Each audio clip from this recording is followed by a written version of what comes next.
we're gonna have. Maybe we won't be doing it. Who knows?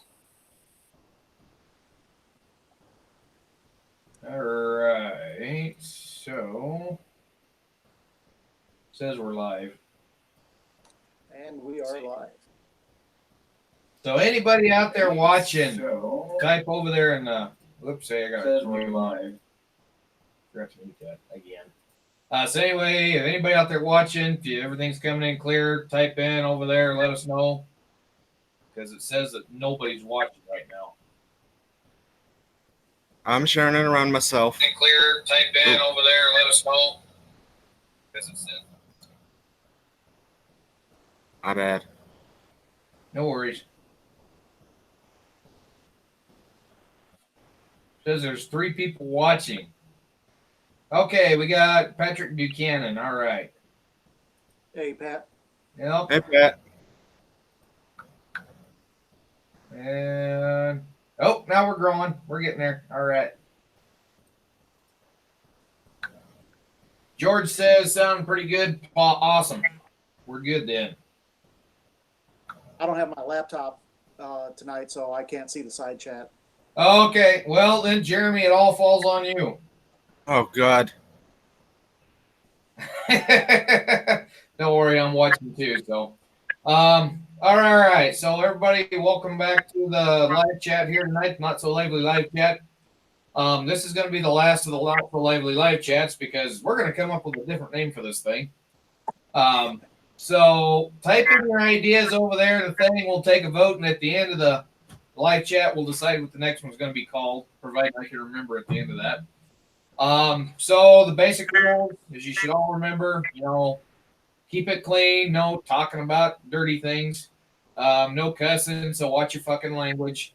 And it's going to be heavily enforced, no politics. So, Jeremy, any politic comments that come up, delete them out. All right.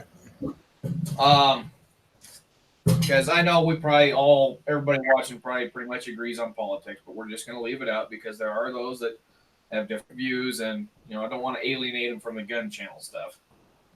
Yeah, I can understand that. So, with that, we have our guest tonight is Jeremy Gunslinger and Michael Sines. And I sent a link to Dustin Weininger. I don't know if he'll jump in or not. He's got the baby, so he might be occupied. Occupado. Changing poopy pistol ears. I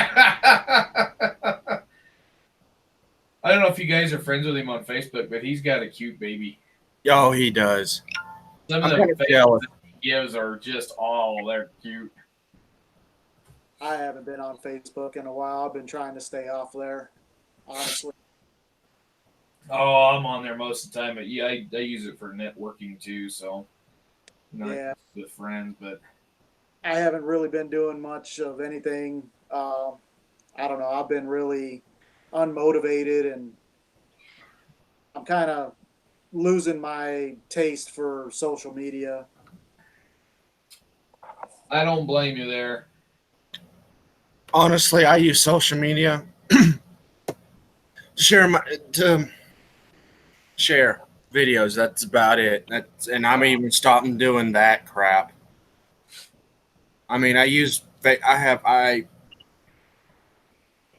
have Facebook on my phone just because I've been too lazy to delete the damn thing. Well, I use Facebook for 3 reasons: for keeping in touch with friends, for networking, for doing living history stuff, and also networking for YouTube. So that's the 3. Otherwise, I wouldn't bother with it either. But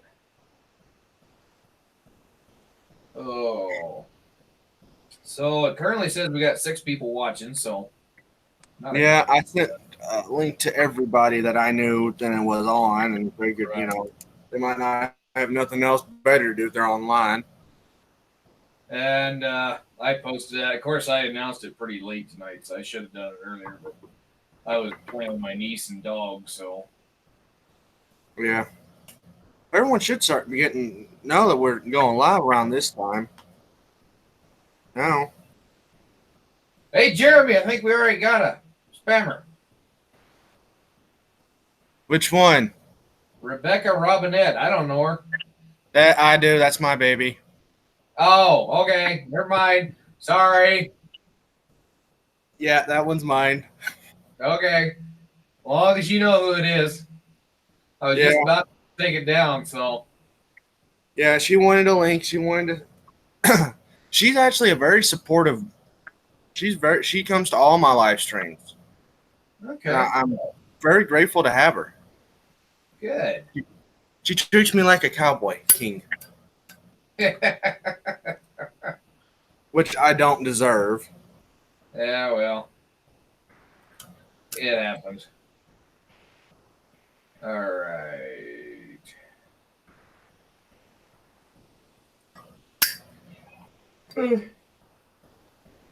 Oh, excuse me. So before Go ahead, Uh, Jeremy. before the live chat actually started, I heard someone got a 44 Magnum and lever gun. I couldn't comment on it because I was on a phone call. Sorry about that, by the way. So I want to hear more about this 44. I don't have it yet, but I should have it in a few weeks. I ordered me a Rossi R92. Nice. I have a feeling you're probably going to reload for that one as well. Yeah, more than likely. Where are you going to load it in? The Holy Black Powder or smokeless? I don't know. Maybe probably both, being that I already have black powder. But there's some Georgia Boy 44 and Mike Treen and Ocean's. God bless you. Bless you. Thank you. They're all sending me some good loads and stuff, and they already let me know about good molds too for 44 man. Yeah, I was going to get me some new 45 molds and Mark Hubbs molds and send you the package. I was going to. Yeah, paycheck went quick. Speaking of which, I don't know if I showed you this. You know Jim Thoma from one of he's on the Black Powder cowboy groups on Facebook. Yeah. He sent me some of these. Yeah, I got some. I bought some from him. Yep. They're really good, man. They're all within a grain of each other, man. I highly recommend them. I just gotta find the rest of them. I haven't weighed them out yet, but I tried them. Tried fitting the heels into my Griswold, and they fit. They all fit perfect. So looking forward to trying those out. I just need to out to either an outdoor range, which the two closest outdoor ranges for me are both about an hour and 45 minutes from me each way. That's not bad. Jakeaway asked a good question. Yeah, I just was about to read that off. Okay, well, you go ahead. Your live Oh, stream. you go ahead. No, that's fine, Jeremy. Hell, we're all here. He says, "How close do you shoot steel? And have you ever got splattered? I believe. Yeah, By that's lead. coming back. Yeah. I I have say 25 yards for pistol is the closest you're supposed to shoot, and 100 yards for rifle.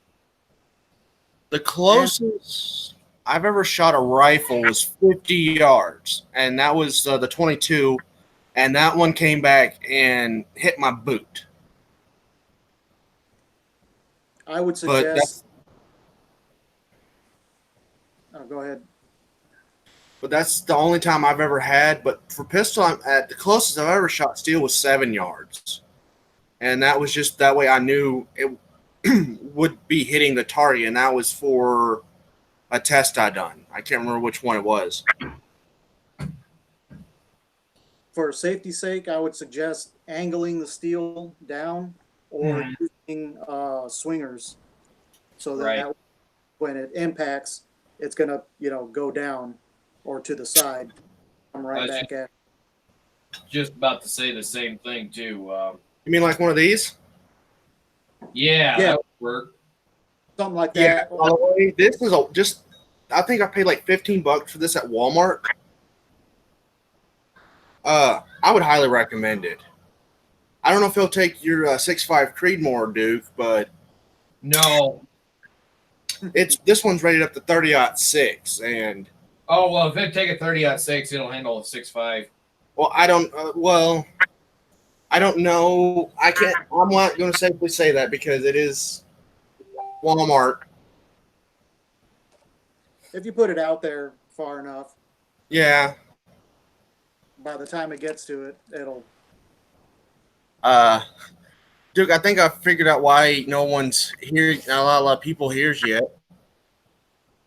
Well, I just sent a bunch of to some of my friends on Facebook, and I see they're starting to comment on there. Enough. I just got a notification. Well, yeah, I was talking about the video. It just popped up that you're doing a live chat tonight. You did remember to put a link in the comments below, didn't you? Oh, So, like- well, no, because I can't. I haven't figured out how to post a link from my phone. I got it. Yeah, if you'll do that, Jeremy, I'd appreciate it. And I'm on the other channel with this live chat, so I can't post the link unless I do it as a comment. Not everybody will see that. So, but if you All right, I guys just commented on it. appreciate it. I got you covered. Gracias. Make sure you're Stephen not. Thompson.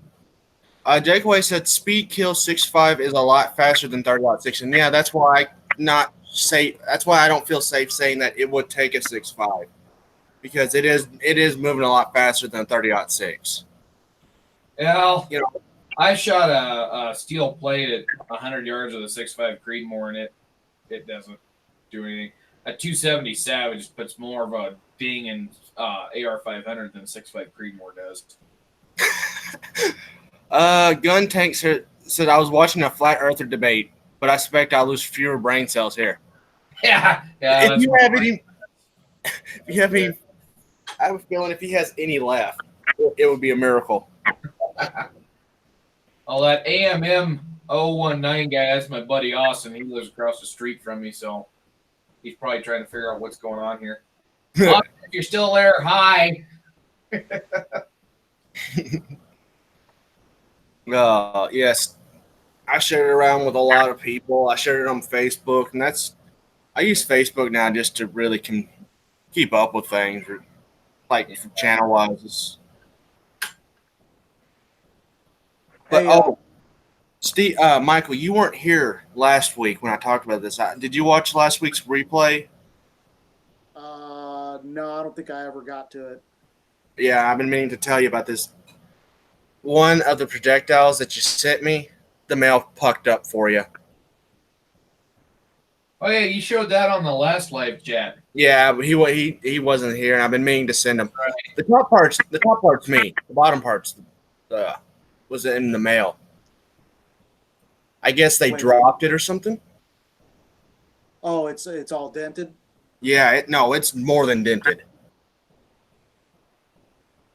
Here, let me highlight it so you can see it. What in the heck? Yeah, They squished the base. yeah, it's just on one side. If it was the whole base, it'd still be shootable. So I use it to slug, see where it would fit for so I can make the paper cartridges for it. Yeah. Oh, sorry about that. Hey, you did your you sent them the mail, fucked it up. So hey, it's the U.S. Postal Service. What do you expect? Yeah, shit happens. Hey, You you know can't trust them. You can't trust UPS. You can't trust anybody anymore. Do anything right. Oh, did you hear about? I was a while ago. A whole bunch of guns got stolen from UPS. I wouldn't be surprised. Like literally, like off the back of a truck, a whole bunch of guns got stolen. Hell, when we don't have my regular UPS driver, when we got the fill-in guy, he's delivered guns to the wrong house in my neighborhood. Thankfully, it's my grandmother's house, but still, dumb shit.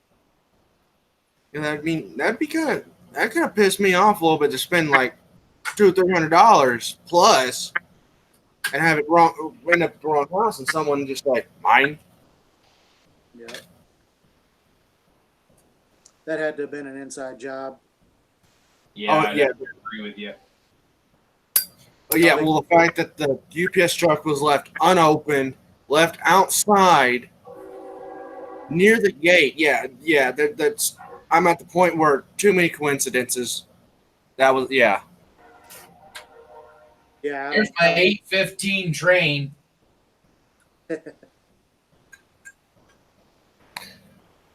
Yeah, baby. I know your mom used to work, but I have a feeling she also never probably broke anything or stole anything. But it just seems like some of these newer mail carriers don't give a crap. They'll kick your freaking packages across the yard if they feel like it. Yeah, I'm pretty lucky. My regular UPS driver, he's been doing it for years, and he's really good. My dogs are so used to him, they don't even bother him. They got all the other mail, UPS and FedEx guys buffaloed, but not him. All right, so I don't remember who it was. Somebody, some viewer on here, commented last time that we should come up with a topic that we discussed for the first 15 minutes of the video. Maybe get some more retention on there. The thing of it is, I don't have enough time in the day to think of a topic, so That's kind of the thing. vote All on right. that too. Yeah. Well, how about this? I was going to ask you fellas if either of you have Hulu. No, I barely have Netflix. Well, I just canceled a bunch of my crap because I haven't been using it. I've been paying way too much for it. So yeah. Well, that's why I got rid of my Netflix, and I don't have regular cable. So I was like, well, I kind of want something to watch, and I knew that Hulu had a couple of TV shows that I hadn't, been caught up with. So that's why I got it. But I've been pleasantly surprised with some of the movies and stuff they have on there. And I came across a movie that I hadn't even heard of, and it's only about a year or so, or a year or two old. The Sisters Brothers. Have either of you? yeah, I've heard of that because I think I that's have not, Netflix. I haven't seen it yet. I was pleasantly surprised with that movie. It's Joaquin Phoenix and John C. Riley. Yeah, And play a pair of brothers that are, they're kind of like guns for hire for, I guess he's a cattleman or something. And he sends them off, to go find this fella that, quote unquote, stole something from him. Of course, that it turns out to not be true. But anyway, what I liked about the movie is they actually use a pair of 51 Navies. And in the opening scene, without giving too much away, you actually see them, fire their guns, knock the pin out, pull the barrel off, switch out cylinders, put it back, and continue fire. And you see them actually do it. So, you can see like the rate of fire and how that would play in, real life and quite possibly how, especially if you're a military person, how you might, carry a maybe an extra set of bullets or something with you. right. So I've been doing a lot of reading, and the only place I've read, and I've still got a lot of reading left to do yet. The only place I've read where they swapped cylinders was Texas Rangers, because the Patterson revolvers that were issued to the Texas Navy, that wound up with the Texas Rangers, they were issued with spare cylinders so that they could be swapped. And when they got turned over to the Rangers, all them extra stuff went with them. And so it talks about them swapping the cylinders out after they engage and fire off their first 10 rounds and fire off 10 more. But that's the only one that I've actually read where they talk about, swapping the cylinders on a Colt. Yeah, but let's face it, Duke. If you're there, wouldn't and you knew how to do it, wouldn't you? I mean, it probably just was never written down as because it was figured to be common knowledge. But I've been hard pressed to find a case set of a 51 Navy that came with a spare cylinder. I could be wrong. There could be some out there, but I've never seen one.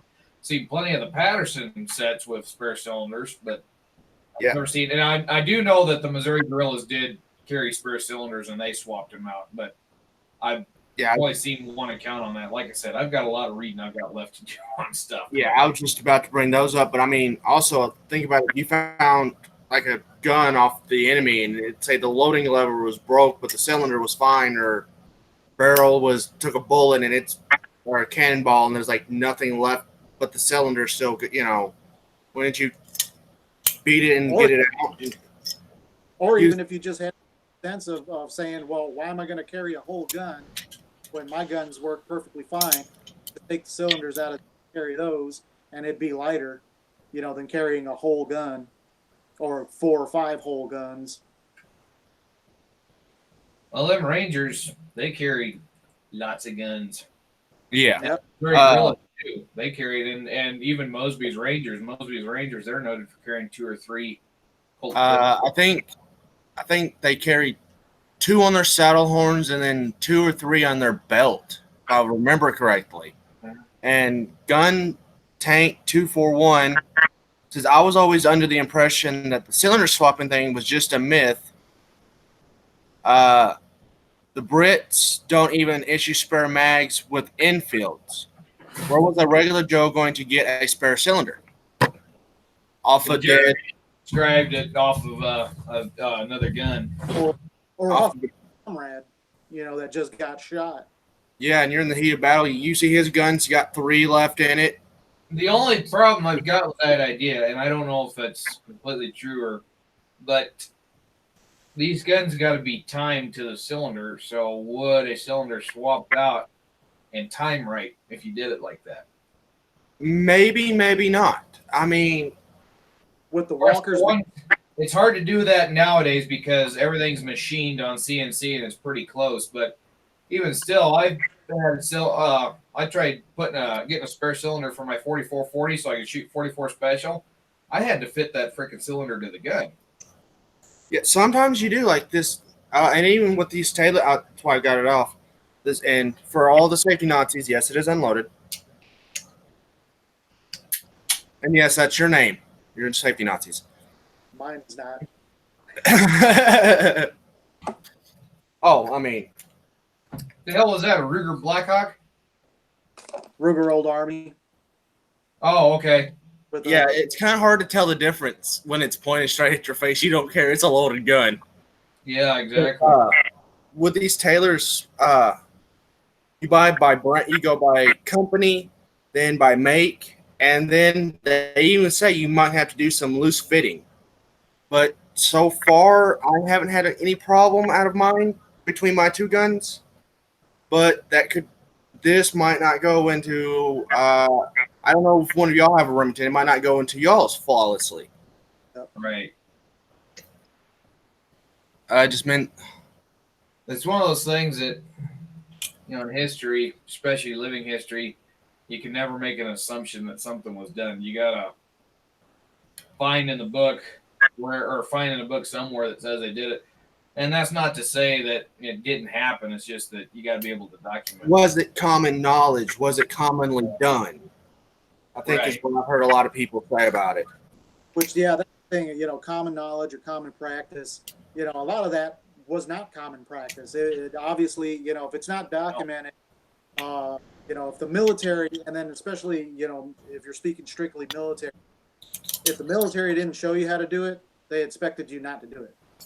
Right. Yeah, but let's face it, a lot of the guys that survive, the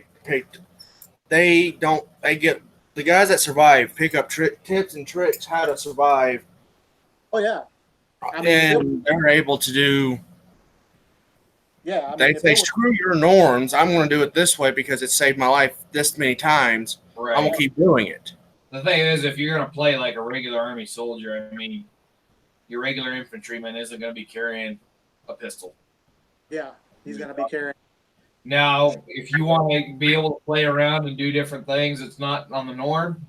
Do a Missouri Gorilla or do one of Mosby's Raiders because they kind of just had their freelance way of doing things. But if you're going to do the regular thing, you got to kind of follow by what can you document, what can't you document, sort of thing. Got the line. Yeah. That's why I like doing Fur Trade Era. I got lots of room. I got a lot of places I can make little different changes and stuff. But yeah, and plus Civil War reenactment, that stuff's expensive, and all the battlefields are way too far away. Yep. There's one that's been doing it for a while, but apparently I'm too tall to portray anybody, even though it's historically documented that a lot of my family at the time was 6'2" and above. Right.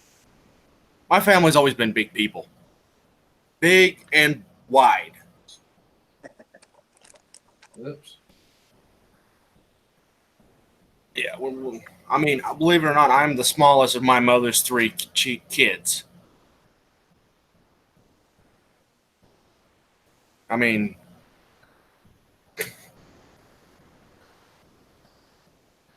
oh. 6-shooter Texan, howdy. How are you doing tonight? Hey, 6-shooter.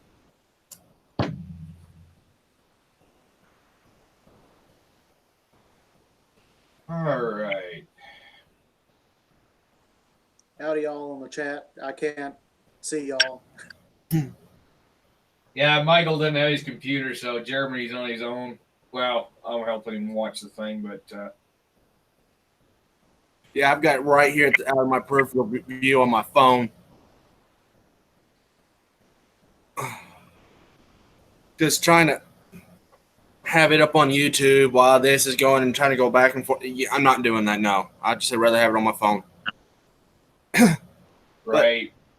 I went back and I watched this every Father's Day because my grandfather watched it a lot. Literally, he burnt out 3 copies on the VHS and then one on DVD. And it's this movie right here, Lonesome Dove. Right. And I've noticed that the walker that Gus is using has a side loading gate, kind of like It's got a cut, but it doesn't have the actual gate in it. Yeah, that's what I'm saying. It looks like it takes a cartridge conversion cylinder and can be loaded for it. Yep. It doesn't look like it's fully converted though. It doesn't have the thing on the side. It still has the loading lever. I have a feeling that's a little bit of moving, making it to where it works without them having and being safe instead of actually being fully historical. But at the same time, who's to say it wasn't done? It wasn't done at he had some backyard blacksmith to do it. Right. Well, and that's going back to what we were talking about just a second ago with the cylinders and stuff. I mean, who's to say they didn't pick up cylinders along the way, and in their downtime, go over to a gunsmith and have those cylinders, fitted to their guns. Yeah. Or do what? Go ahead, Duke. Like I say, that could have happened, but like I said, unless you're playing Mosby's Rangers or a Missouri Gorilla, if you're playing Civil War, you probably shouldn't be packing around for cylinders. Yeah. There's a reason why they had paper cartridges so that you could reload rapidly that way, the Army way. Oh, you mean these SOBs? Yeah, let me highlight you here, Jeremy. Yeah. Yep. I need to. But that's not to say that you're not wrong, Michael. I mean, somebody else could go over and pick them up and have them fitted, but or do it themselves. Yeah. And that was probably more post-war. That probably started happening more often, post-war than during the war. Right. Yeah, yeah, that's what I was thinking. Yeah, that's to make it work. But I'm. Just, easier on you. Well, I was talking. I think he's talking about the Gus gun. Oh, Yeah, gun track, Yeah, just gun tank, or what the heck was his name? I know the guy's name personal, but but yeah, I just figure it's just some the movie stuff. Just make it easier. They can put like I think what they could have put 45 Colt blanks into it. Be safer. it's funny that you mentioned that movie, though, Jeremy. I got it playing upstairs for my dad right now. I'm We've been sorry. wa- To me, it feels it's not a traditional Western as everyone likes to point out. It's not a John Wayne. It's not a Clint Eastwood. No, No. but at the same time, it's it's probably still- as bad as historically accurate of a cowboy's life as you're going to get. I mean, they weren't always in gunfights. They weren't always in. Monty Right. Walsh is a good one too. What was that? Monty Walsh. I have that somewhere around here. They had the one. There's the one with Lee Marvin, and then they did a remake with Tom Selleck, and I think the remake is just as good as the original. Which that's a rarity for it to happen in Hollywood, for the remakes to be better than or as good as the original. I don't think I've seen the one with Lee Marvin, but I've seen the one with Tom Selleck. Yeah, Uh, Lee Marvin, it's funny. I think I've only seen the one with Lee Marvin on it. Yeah, it's Lee Marvin and Jack Palance. Man. Squidload's here. He says evening. Hey, Squib. Maybe. Have any of you the guy that wants to call us John? Say, Yeah. He's Hey, a you friend, got- and he works at another place that's connected with me. So, yeah, John. We'll just call you John. yeah. Any of you guys seen Buster Scroggins? Scruggs, I don't- Buster Scruggs. I watched Buster- the first part of that, and I laughed, but that was not what I was expecting out of a Western. It was more like a compilation, and I really didn't get interested in it. I I don't think I ever have. It's on mean, Netflix. it's kind of hit or miss. It was okay. I mean, some of the because it's a bunch of little like vignettes, Right. and I mean, some of them were good, some of them were kind of in my opinion. The first one I thought was funny when he killed that guy by slapping his boot on the table, causing him to shoot himself in the freaking face. Yeah, I definitely haven't seen it. I definitely have. Squidload said he's clocking out right now. You be safe, Squidload. Yeah, Have a good- Be safe on the road. Yeah, there's a lot of idiots out there. yeah, Um, no kidding. One of the more modern movies that I felt was a very good tale of cowboying is Open Country You mean Open Range? or Open Range. Sorry. Oh yeah, that's another great Robert Duvall movie. Yeah, I like that movie, but there's one downside to that, and it's got Kevin freaking Costner in it. Yeah, I'm not a big Costner fan myself, but it's funny. It's funny that I say that because there's a bunch of Kevin Costner movies that I really like freaking Robin Hood. Love that freaking movie. I actually With Will- And have you ever seen? Oh God, what was it called? was it, Mr. oh. Mr. something. Oh God, what his name? Like Mr. Robinson or Mr. something like that. He plays a real dark character. Oh man, that's actually a really good movie. I never. I'm not a big Costner fan, but dude, there's certain movies that he's been in that are just freaking awesome. I like, believe it or not, I actually kind of like Waterworld. As much grief as the movie's gotten and people have dogged me for, I like that as a kid. I don't know. I just not a big fan of Costner anymore. Like, I didn't say rolled in. I'm not his biggest fan, but I mean he's got good roles. Yeah, I mean he tries to do his best to portray the role he's in. Not Kevin Costner, it's the role, but sometimes it just doesn't come off right. yeah. Like I really did not like Wyatt Earp. No, God. No. Movie was really poorly done, and he was not very convincing in that movie. And what- he had some stuff that was more historical accurate than the Tombstone. The story, yeah, He fucked up when he had that Buscadero rig Oh yeah. scene. It's like, come on, for Christ's sake. Well, what I find funny is that a lot of the wardrobe that was used in Wyatt Earp, that's requested for Tombstone, was used in Wyatt Earp. So Tombstone had to go find other people that wasn't well known to get their stuff, and it made their movie better because they had to go out and do that.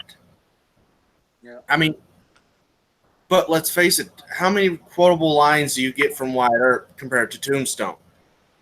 I mean, how many times I watch Tombstone at least once a month? How many times you watch Wyatt Earp? right. I mean, Well, What's funny is I get a lot of people that comment on my channel that says I sound like Kurt Russell from Tombstone. you kind of do sometimes. One of these days, I want to do a video where I point my double barrel shotgun at the camera and I say, "You called down the thunder, now feel the lightning." You tell them I'm coming, and hell's coming with me. I think they would kick. I think if you did that, they would kick you off YouTube just because you're pointing a shotgun at the camera. Yeah, You get so scared. I'll have to grow my mustache out. Oh, oh man, I saw an interview with him, and he was talking about that. He said that mustache was such a pain in the ass. He had to like sleep with a thing like around his head so he wouldn't turn in the middle of the night and ruin his mustache. Because that was his actual mustache. I mean, he actually grew it out. Right. Paste on.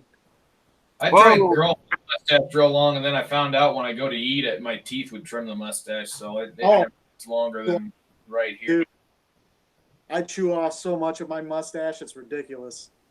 When I eat a sandwich, after every bite, I'm going like this, pulling the hair out of my.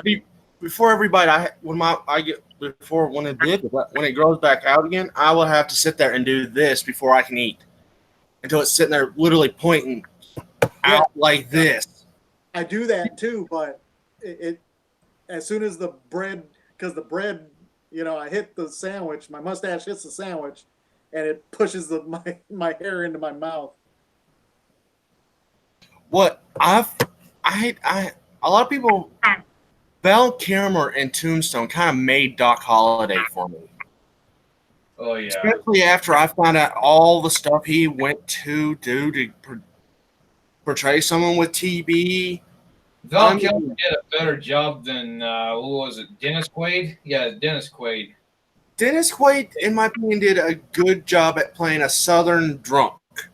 Not. My favorite Doc Holliday line is the Dennis Quaid one, though. You can kiss my rebel ass. Dick. I was trying to keep it a little classier for the channel, but apparently that's already gone. Yeah, well, fuck it. As long as we keep the politics out, I'll be happy. That was the best line in the whole. Yeah. Yeah, that was that. It's I've worth used it just for that. I've used that before a few times. Oh yeah. Oh, I have too. And I was drunk in a bar in South Dakota one time when I used that. Oh, no, I've been sober and used it. I was Oh. trying to hit on this one girl there, and I won't get into the full details, but she didn't speak English all that well, and she took something the wrong way, and she smacked the crap out of me right in the middle of a bar. And Was that the Everybody- French girl? yeah.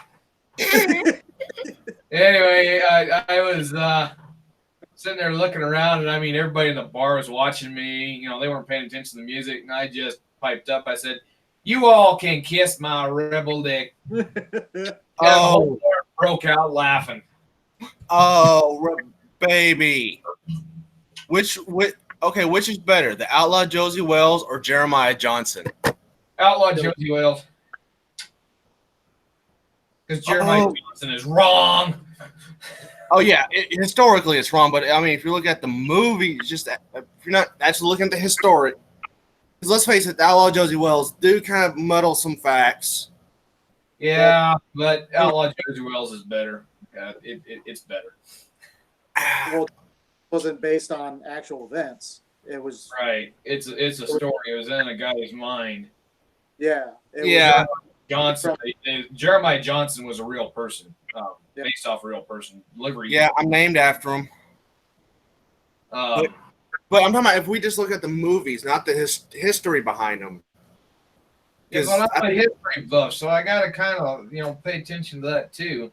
Yeah, well, what I like about Jeremiah, It's a bad movie. I'm just saying that it's I not. just don't like reference. well, in Jeremiah Johnson, they actually load muzzle loaders right. Yeah, but they got the wrong kind of muzzleloader for the period. That's true. They don't even look like a Hawken. They are so goddamn 1970s Italian made Hawken. It ain't even funny. Honestly, I thought they were Thompson Renegades.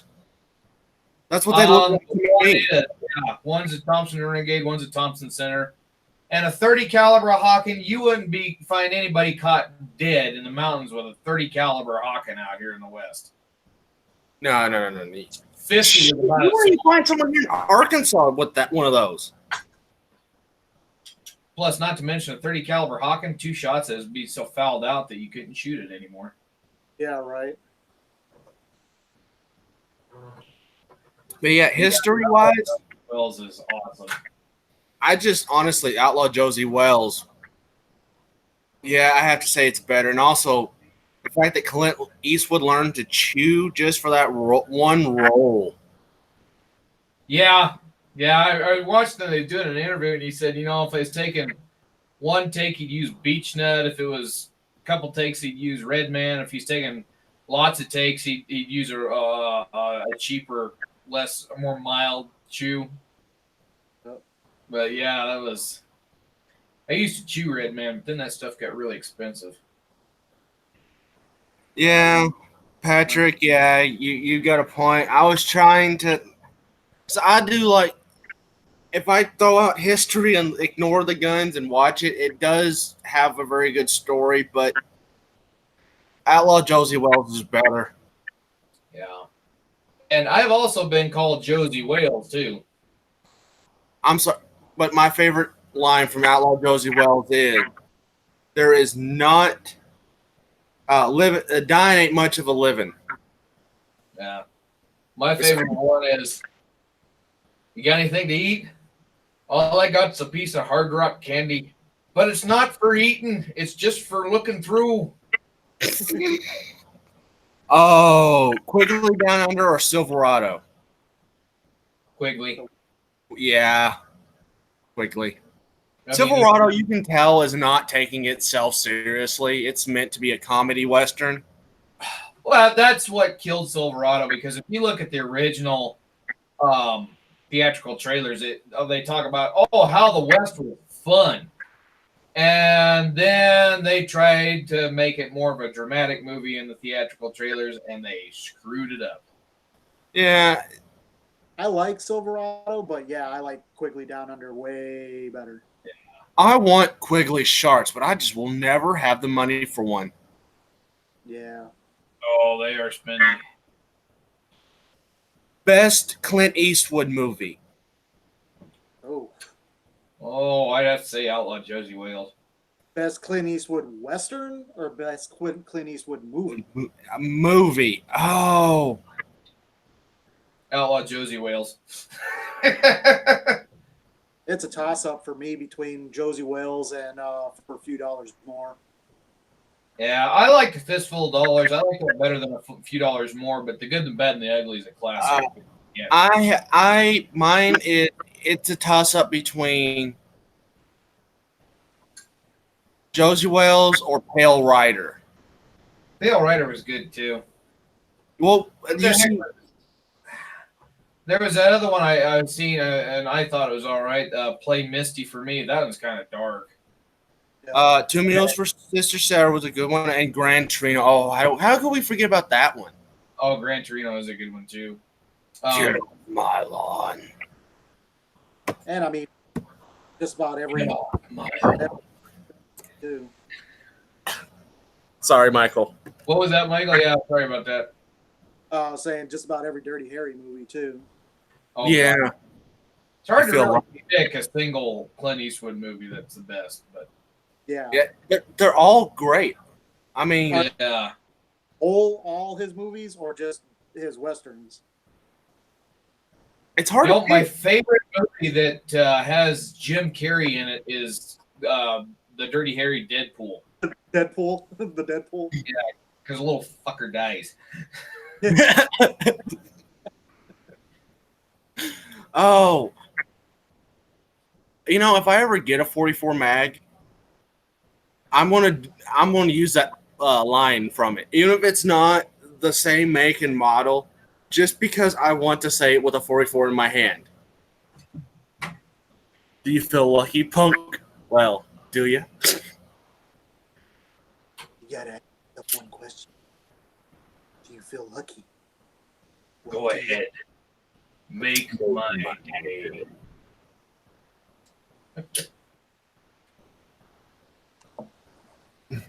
Whoa. Someone apparently has not. That came out like what, in the 80s? 80s? Was late 70s, mid to late 70s. Yeah. Jacob, you're like way behind the times. I'm like 26 and seeing that. And that came out way before I was born. Oh, you haven't seen the Deadpool? Yeah, I think that was the last Dirty Harry movie, or was it? No. One of the ones is number 4, I think. Something like that. There's Rebecca said we're all crazy. Psycho guy that was sniping people off of roofs and stuff, and then number 2 had the woman cop in it. That was Magnum Force. Oh no, yeah, Magnum Force number 2. Woman cop was in number 3, No. and then number 4 was. I think. Wait. No. Yeah. There, I got him. Jakeway said, no, I'm talking about Deadpool. Oh, yeah. Clint Eastwood was not in Deadpool. The No, Superman movie. this movie is called The Deadpool, and it's part of the Dirty Harry series. Yeah. My grandma has all of them on DVD. I'm going to borrow them from her. Yeah, The Deadpool was a kill list for some game that they was all playing, and people were getting killed on it. Yeah. It's also got Liam Neeson. I think that was Liam Neeson's first movie. Probably was. The Enforcer is the third movie. Yeah, okay, The Enforcer. Yeah, it was Dirty Harry. Then it was Dirty Harry, Magnum Force, The Enforcer, and then Enforcer. Oh. And Deadpool.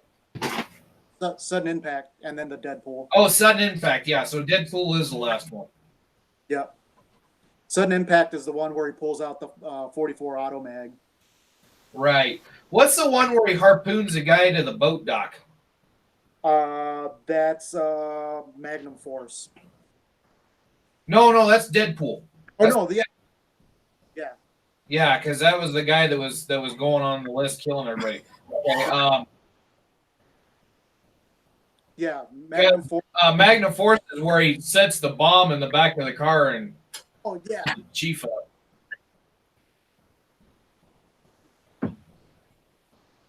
Yeah, he blows the chief up, and then the Enforcer is the one where he fires the freaking rocket at the. Yes, because that had the eco terrorists in it. Yeah. Jeremy, he must have had to go do something right quick. Yeah, here I got the 4-for-1 at like probably a Walmart or something. Oh, nice. Oh, okay. I think it was All like 22, or What- not even. Actually, it was probably like $12 or something. Oh, gotcha. I just rented them on Amazon Video when I want to watch them. Yeah, I couldn't pass up that price for 4 Dirty Harry movies. Shit, Yeah, no kidding. I was like, yeah, I need to get those. All right, I'm gonna check and see how many people are watching. I only got like 11 people.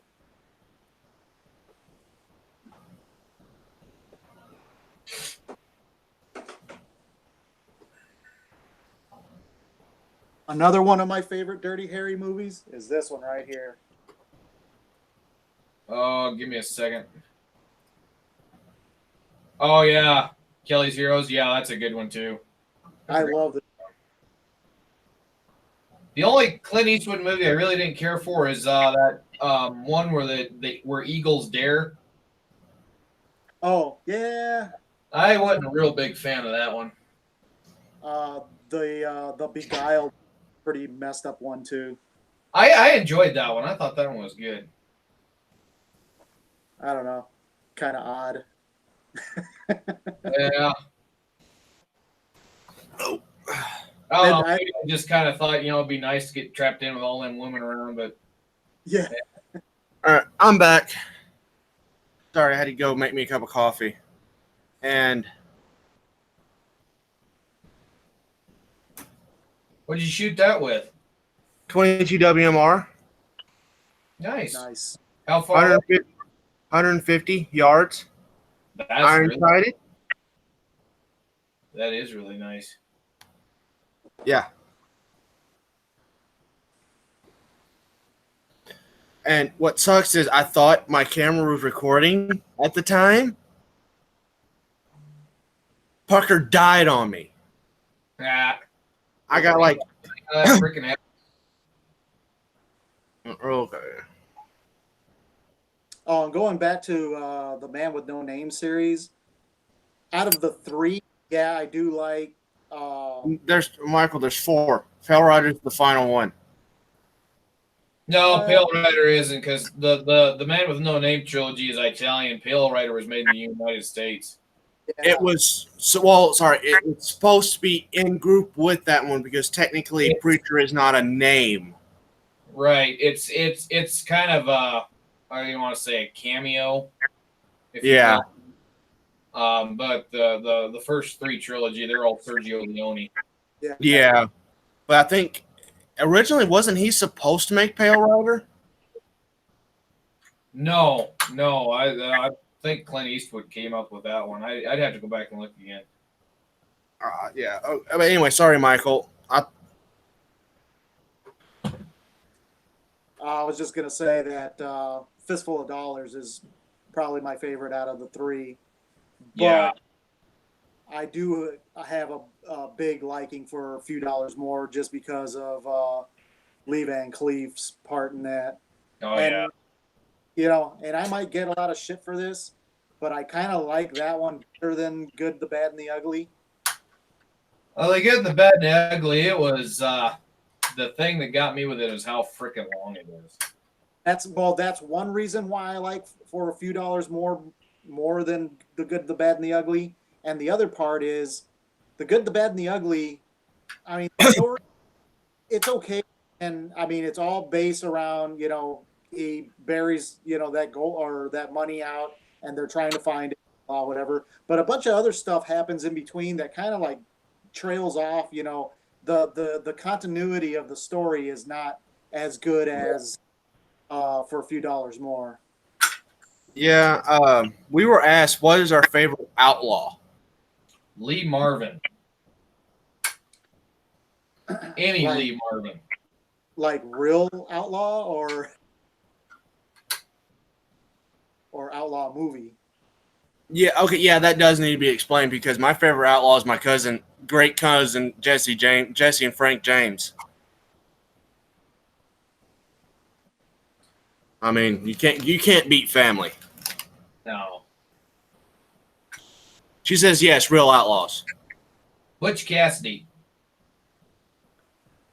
My Here's question a- is, Here's a group that a lot of people don't really know and don't talk about often. The Reno brothers. I hadn't heard of them. They were the first outlaws to rob a train, and actually Frank and Jesse learned how to rob trains from the Reno brothers. yeah, And one of my actually related to the Reno brothers. yeah, and then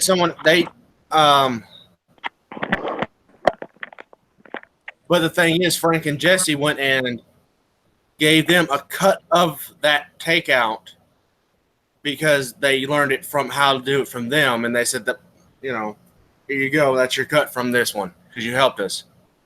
Little Bear says, I'll still watch Rawhide, and as far as cylinders go, I can take a dropout cylinder and replace it in the Remington faster than someone can load a single action army. That's Absolutely. probably true. Yeah. Well, hold on. Let's make it safe. But eventually you're going to run out of cylinders. That is true.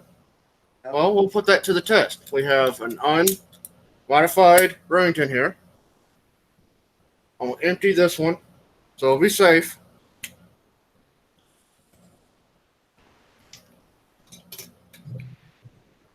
Safe. Jake was Now, I don't here with Bill Brazelton. Yeah, I think Santee will have a. Oh, go ahead, Jeremy. I said I think Santee would have a different opinion on that one. Yeah. Well, I'm going to highlight you so we can watch you fumble around and drop your cylinder on your toe. All right.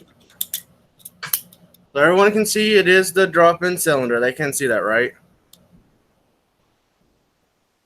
Yeah, naturally, Jeremy, when you start doing that, that's when we start getting the frickin' trolls.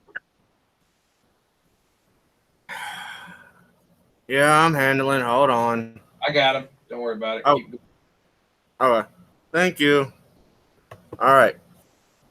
Everyone can see that this is the drop-in cylinder, right? Yep. Okay. Got my second cylinder. I'll put it in my pocket. I am sitting down. It didn't hit the big toe, but it did hit an important toe. Yeah. Oh, that hurt. You can unhighlight me now.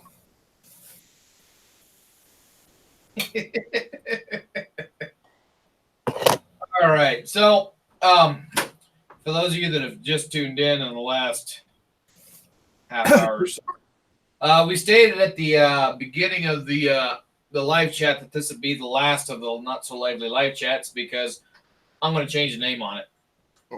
And the name is going to be up for vote. So whatever you have for ideas, just ask you keep it appropriate. Post them up there. Whatever one's the most popular, we'll vote on, and that's what the next live chat will be called. And if we don't get any votes on anything, I guess we'll just keep calling it the Not So Lively live chat. How about Cowboys and Outlaws?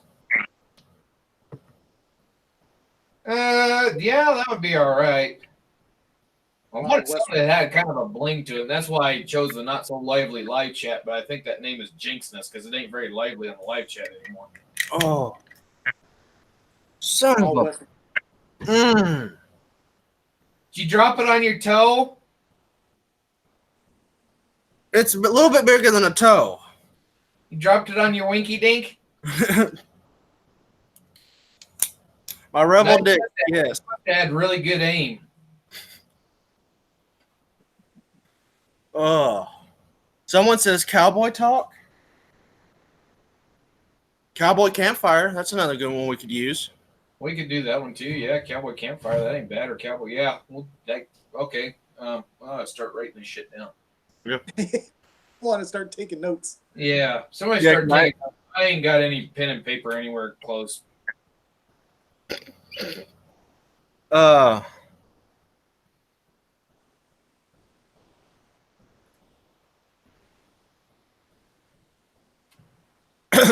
I'll let you read that one off because that's got a lot of big words. That's Okay, a lot of cursed hull conversions have Kinney hulls. Conversion cylinders are made to fit specific guns manufactured. The first conversions were really came out in the 1850s. Yeah, Remington made the conversion cylinders just like that.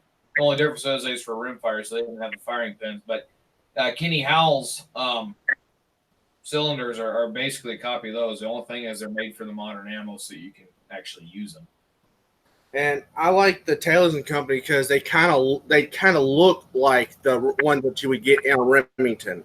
Yeah, and then But they got again, some for- that are designed to be camouflaged, and they look like a Captain Ball cylinder. They've got little brass posts in them. Yeah, They're for movies. yeah. Love you too, Becca, baby.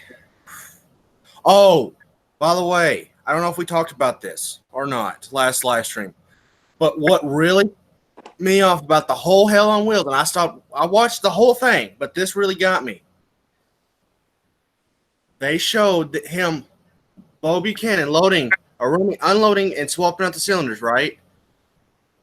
And they show him loading in an empty freaking cylinder and then shooting someone like not 5 seconds later. Yeah, that's Hollywood. Oh, that pissed me off. Because there's ways you can make it look like it's loaded. Right. Cut, switch, boom. Gun grunts, campfire stories. I don't think we can use Love You as a name.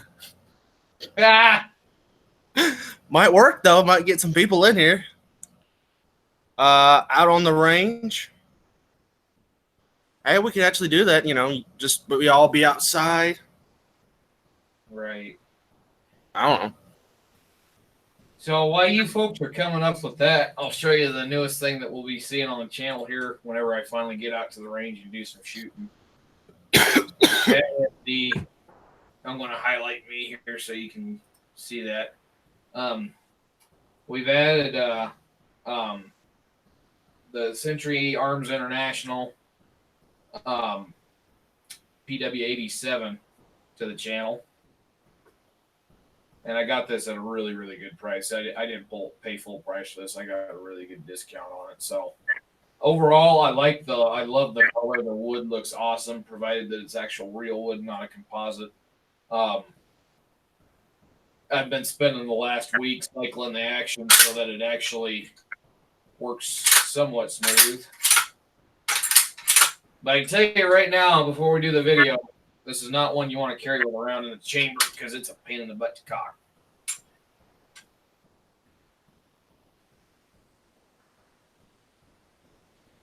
All right. Someone said fire talk, and someone did bring up a good question.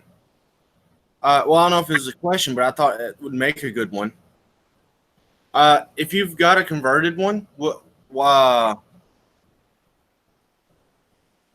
like a converted gun, kind of like my Remington that I have somewhere around here, would you want to keep it after you get 2 Colt single actions in the same caliber?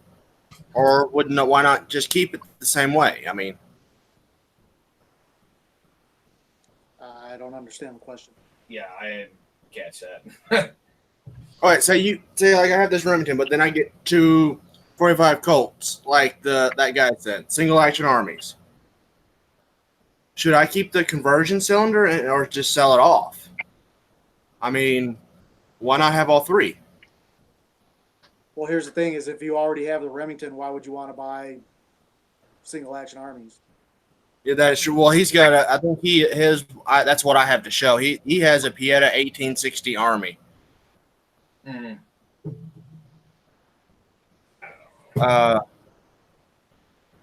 Thing is well, with the 1860, you can't swap out the cylinders as easily as you can with the Remington. Well, he has the Howells conversion, I think it was. Yeah, the Howells conversion for it. You still can't really swap out cylinders though, as easy as you could with a Remington. Well, what I'm saying, I think with the Howells, if I'm not mistaken, it has the loading gate on the side where you can. The Howells, no. No, it doesn't. It's Just like this one. I'm trying to think. Now I'm confused. Howells has the gate. Cursed is the drop in. Okay, well, mine's made by Taylor's and Company. That's why I keep calling it the Taylor's and Co. I mean, Yeah, that's what was on the. It's 9:00 at night for me. It's too late to think. It's 10 o'clock for me. Yeah, I mean, Yeah. I have that same cylinder, the R&D Taylor's and Company.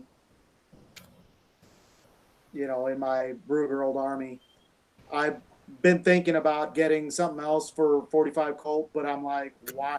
I'm just gonna get me some more cylinders and have them preloaded. Yeah. No loading gate. Okay. Rebel Cowboy Talk after hours. Someone says, Rebecca asked, how about that for a name? We'll put that on the list. Yeah, I like that. Actually, kind of like that one. Someone says he just doesn't like the Remingtons. Hey, look, I'm not preaching that how great the Remingtons are. Every gun has its plus and minuses. I mean,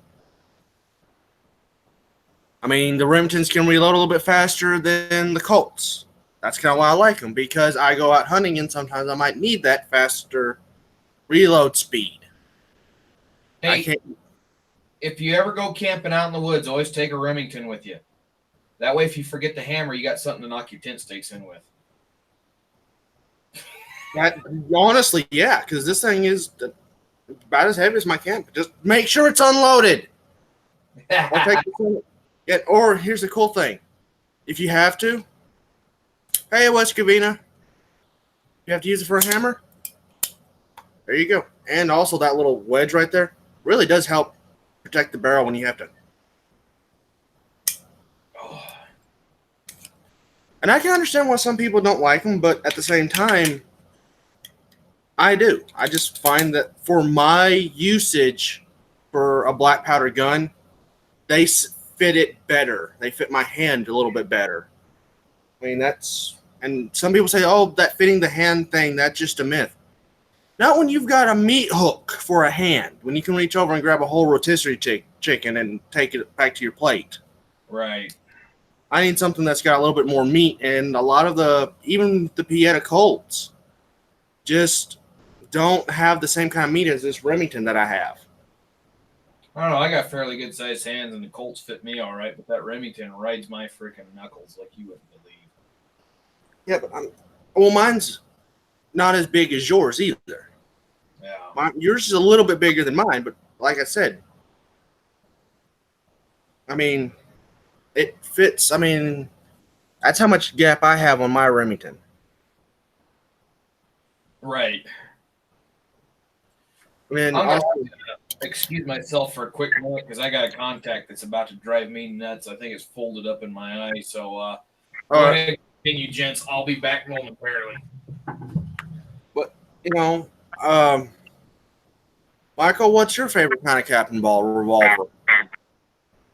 I mean, out of like all the ones that you have had. Well, I mean, I've only owned two. A friend of mine has a Remington. My Ruger Old Army is very similar to a Remington.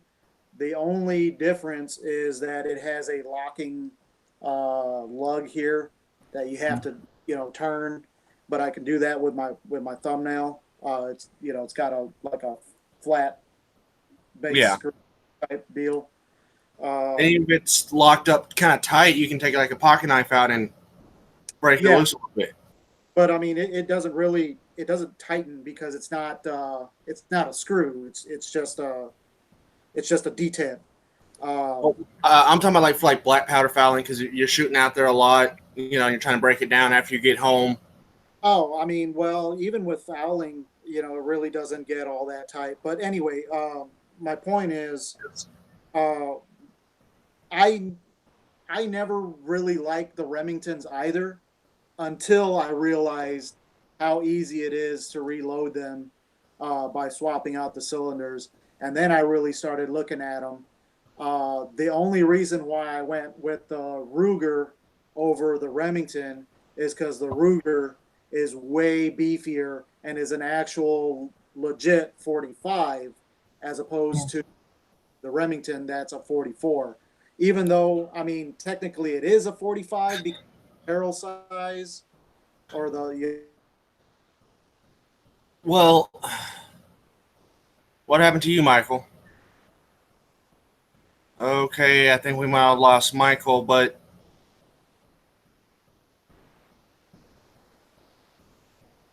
I think we lost Michael for a second. I don't know what's going on with him.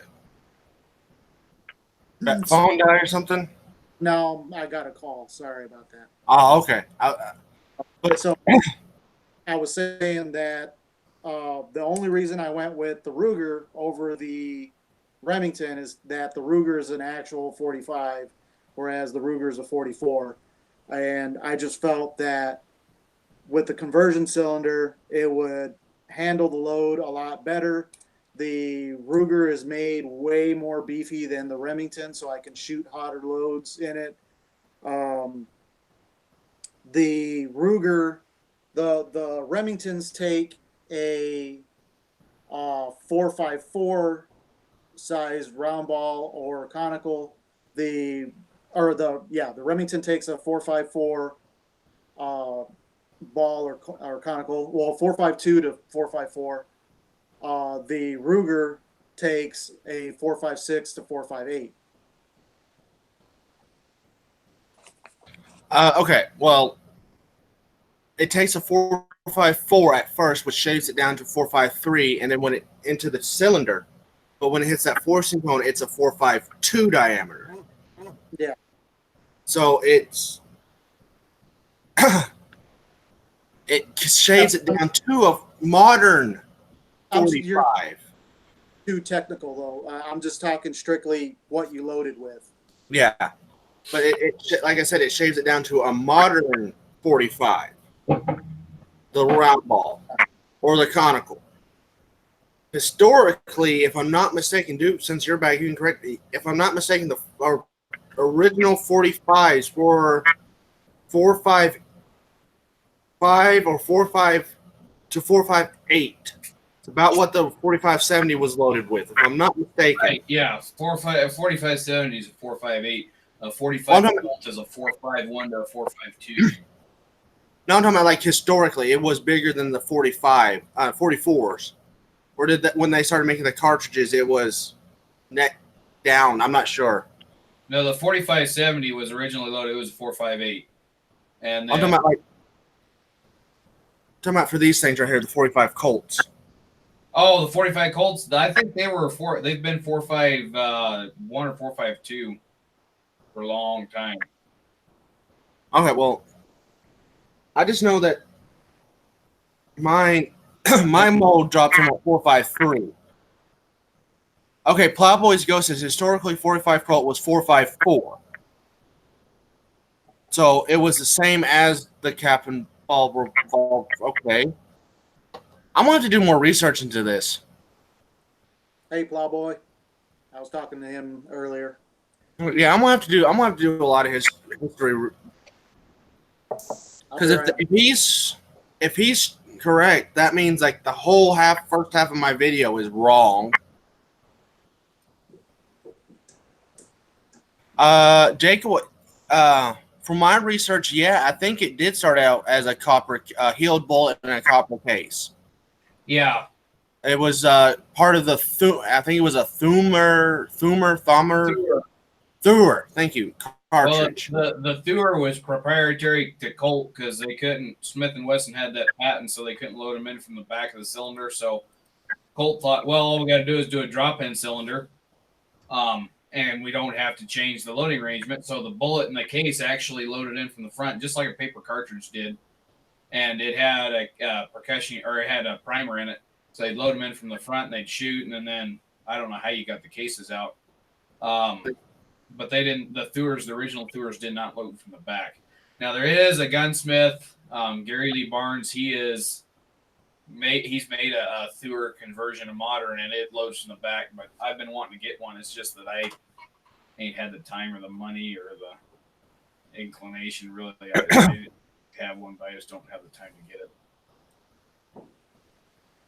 Yeah, but yeah, if I'm not mistaken, but it wasn't. If I'm not mistaken, it was basically the same as the Johnson and Dow, but I think it was. It's similar. It was very similar Yeah. to the Johnson Dow. Used a It heel was. base. Most of your bullets back then in the early cartridge area were heel based. They're like a 22 long rifle. They were the same diameter as the case. Yeah, and And a lot of people said that the Spitzer was brought up. I think closer to the age of smokeless. But if you look at this one, the Johnson and Dow, that looks a lot like a Spitzer, early Spitzer type bullet. I just for a military cartridge, I mean that if you look at a Spitzer bullet and then this, I mean they're almost similar, except the Spitzer just a little longer. excuse me. So I know that when they first converted them, that the 44 Colt was the same outside diameter as a 45. So yeah, they'd stick a 45 bullet in the 44 Colt case. So because 44 Colt was actually 4.54, and then when they made the 45 Colt, made the case on the outside. yeah. Well, boy, how is Yellowstone? I've been looking at it. I just haven't been thinking about looking it up to watch it. I haven't done it yet. I've been seeing a lot of ads. Yeah, the 45 Colt original was 4.52 to 4.54 for the original diameter. Okay, that's what I was thinking. It was about the same as the Remington, or Colts and Remingtons in that area, Right. because they were standardized.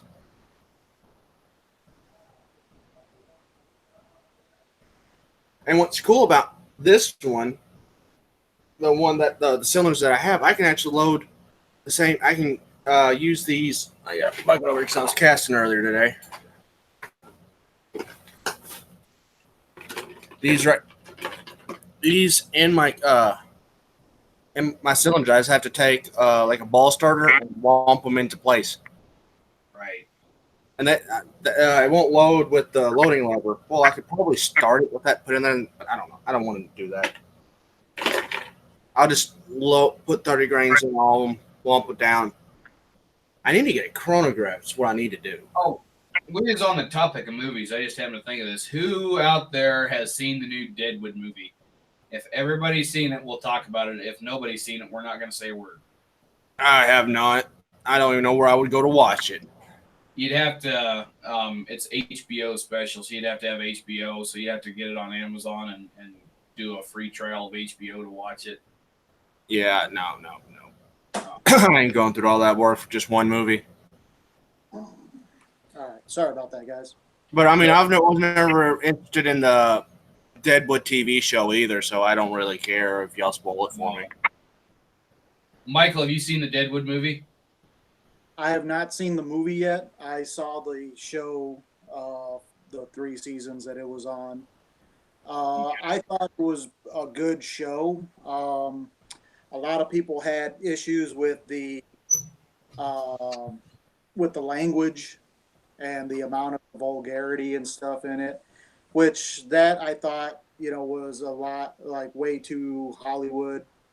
But as far as the I guess historical aspect, they got a lot of stuff right.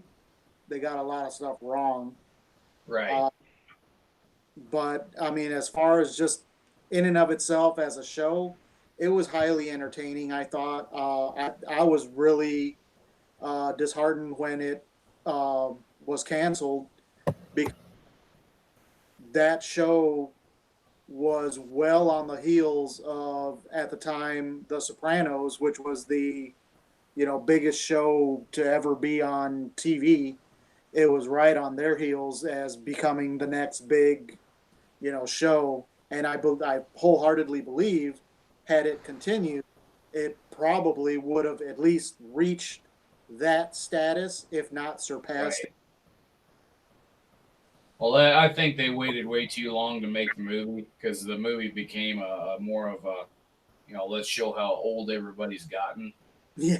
But Well, at the same time, the movie was fucking awesome. yeah, I need to see it. I need to see it. Just Like I said, they could have kept the storyline the same, but they should have done it, 10 years ago. yeah. Uh, Yeah.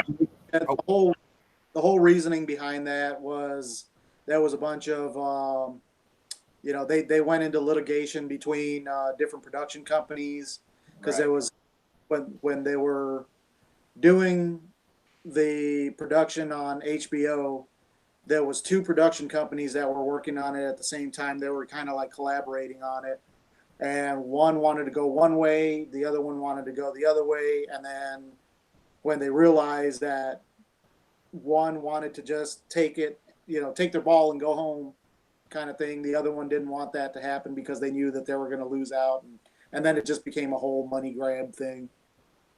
So that's why it took so long to finally get it resolved. Right. I have an answer to Rana's Jakeaway's question.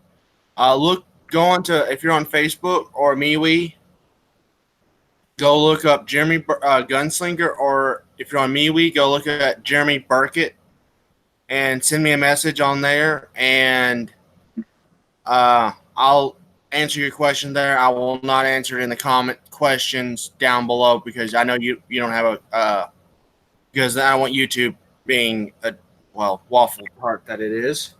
To put it Right. nicely. So I will answer your questions, just not here.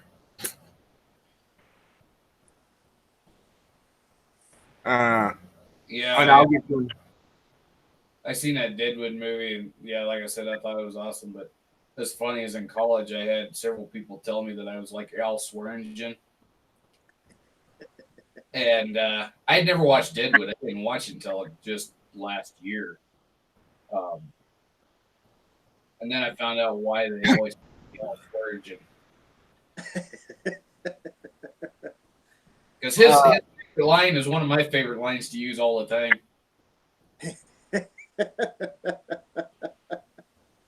Well, boy, I literally watched Hell on Wheels after it was all done like 2 weeks ago. All in a week time span.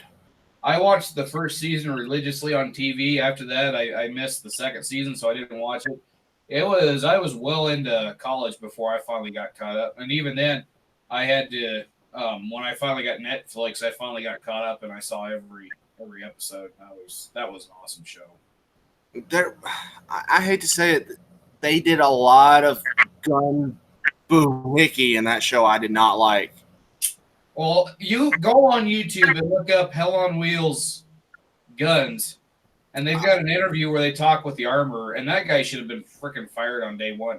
I could have done a better job. I'm sorry. My goddamn 3-year-old niece could have done a better job than that prick. Yeah, I think I watched like 5 minutes, like half of it, and then I said, I'm losing brain cells. I'm losing brain cells. When he held up that frickin' Traditions blunderbuss and said that, yeah, this is an 1880s blunderbuss used by the British military, it's like, one, they didn't have cap lock blunderbusses. Two, it should be a flintlock, and it should be 1780s. Frickin' moron. Dadgum. Thunderstorm. I remember I watched the show again, and there is one scene where you see that frickin' atrocity. They must have got a different armorer from season 2 on, because the guns got so much better in season 2. Oh yeah, and they got a little bit more accurate. Yeah, they got actual Griswolds, but the amount of brass revolvers that was in that show, that must have meant that they had the entire Confederate Army working on that railroad. Oh yeah, because there are so many brass frame revolvers, it's not even funny. Oh, and I think they had the amount that was made during the Confederacy on that show. Yep. The only thing is, the brass framed 1860 armies, that nobody made a copy like that, so them should have been on there. But no, yeah, if you exclude all the guns shenanigans. Yeah, the show was very good, but the gun shenanigans. Yeah, the armor more than goofed. I mean, he butt fucked the first season. You know, you'd have at least thought they'd have, you know, they would at least, you know, get a little bit more variety, like throw a Spiller and Burr or a Star in there or something.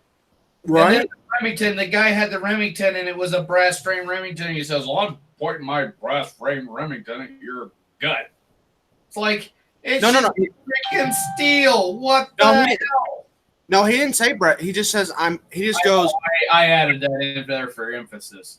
I know, but yeah, this is the empty one. He just points it and says, "I'm pointing my Remington at you." It's freaking frame, but you go to watch the next and you see it again, not like 5 minutes later, and it's steel. I'm like, what kind of shenanigans are they playing now? Oh, I just hope that future Western. I don't remember what Western I was watching. I started watching. I think it was on Netflix. First 10 minutes, you see a Henry rifle. Only it ain't the period correct Henry. I can understand some of John Wayne because there was not. You know, this was a newer Western, like it just came out, filmed a couple of years ago. But he had the modern Henry with the tubular fed, where you take the thing out and you drop them in the tube, and that one got turned off in the first few minutes.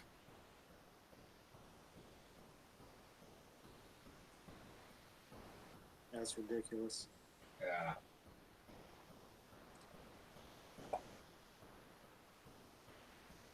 Another one that I watched recently that I hadn't seen in a while, but is a damn good movie, Tom Horn. Oh, yeah. Yeah, that one's a good one. With Steve McQueen. Yeah. Hold on. Spy asked,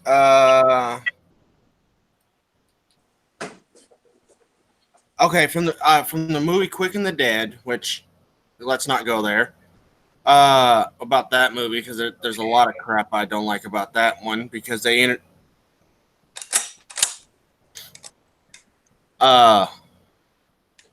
yes, in that gun store scene, which gun would you pick for your gunfights? Colt Single Action Army. Michael? Yeah, I gotta agree. I probably because they all showed the shorter barrels of the and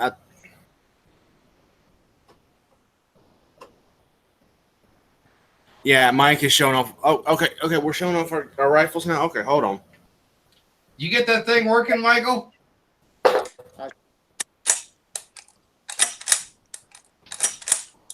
Sweet! You need to drive that out here to Colorado and let me shoot that. Yeah, man. You're in southern Colorado? Yeah. All right. Yeah. I don't know, man. Yeah, one of these days I do got to take a little trip out there. Or if you ever find yourself closer to Illinois ways. Well, you say you go up to South Dakota every now and again, right? Yeah. South Dakota's, I mean, well, depending on where. I mean, it's not that far. It's just on the other side of Iowa, so.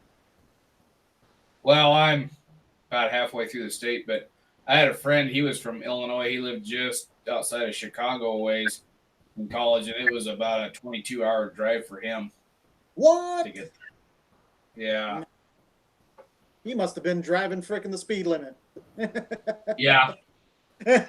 Yeah, no, we was in Rapid City, so we was on the far west side of the state. So you'd have to go, 3 hours across that, 3 hours across Iowa, depending on where you go through in Iowa. And it took a little while for him to get back, but. Well, I mean, it's only 3 hours to Iowa, and then so another 3 hours. All right, Becca. So it'd be about 9 hours. 8-9 hours. Okay. Well, I might have to look into that. Provide because when I'm in South Dakota, when I'm on that job, I have no free time at all. So Oh, I'll try to probably Ranching job is 24/7, dude. If I get a day off, it's usually just because the boss says, "Hey, go take 5 minutes." And yeah. Well, hell, I wouldn't mind doing some ranching. Shit. It's hard work, man. Yeah, and in the wintertime, it is really. You sit on your ass most of the Yeah. time. Well, most Been of the there, time, done that. Love to do it again. most of the time, I'm on a welder when I'm up there. Welder or diesel mechanicing or God knows what. Fixing fence. I'll tell you what, though, fixing fence in sub-zero weather, that's real fun. That sucks. Yeah. Yeah. Yeah, that's about as fun as fixing fence in triple digit weather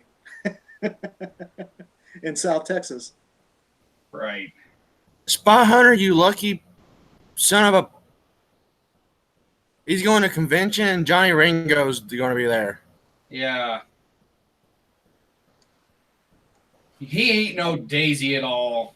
Good Oh god. night, West Covina. Being See you, West Convenia. But if Michael's going to bring out his Winchester, I'm going to bring out my Sharps. I don't have a long gun over here to show except for my 6.5, and I really don't want to get up and go get it. Oh. Howdy, Casper. Hi, Casper. I guess I just. Oh, he was saying good night to Rebecca. Thank you. yeah, there you go. You got your shotgun. Oh, hey, I was gonna ask you. Do you got a side by side? I do, yeah. Which one you got? The Stoger? No, I got the Cimarron arms. Oh, Cimarron. Okay. Yeah, it's got the hammers on it. It's got the rabbit ears. Cool. I got a bunch of videos on it on my channel. You haven't watched them yet? I haven't seen all of your videos, dude. I'll be honest. Well, when we get done here, go over and look. I got a couple videos on it. Cool. Because I've been meaning, and in fact, I mean that's what ended up leading me to the Rossi is I was looking for a side by side and the Rossi was just cheaper. Right. I'll tell you what. For this one, for the one that I got, you're gonna pay a pretty high price. I paid about $600 for it. Spy Hunter, just don't call him a daisy or say you're his huckleberry, and you should be good. I was looking at the CZ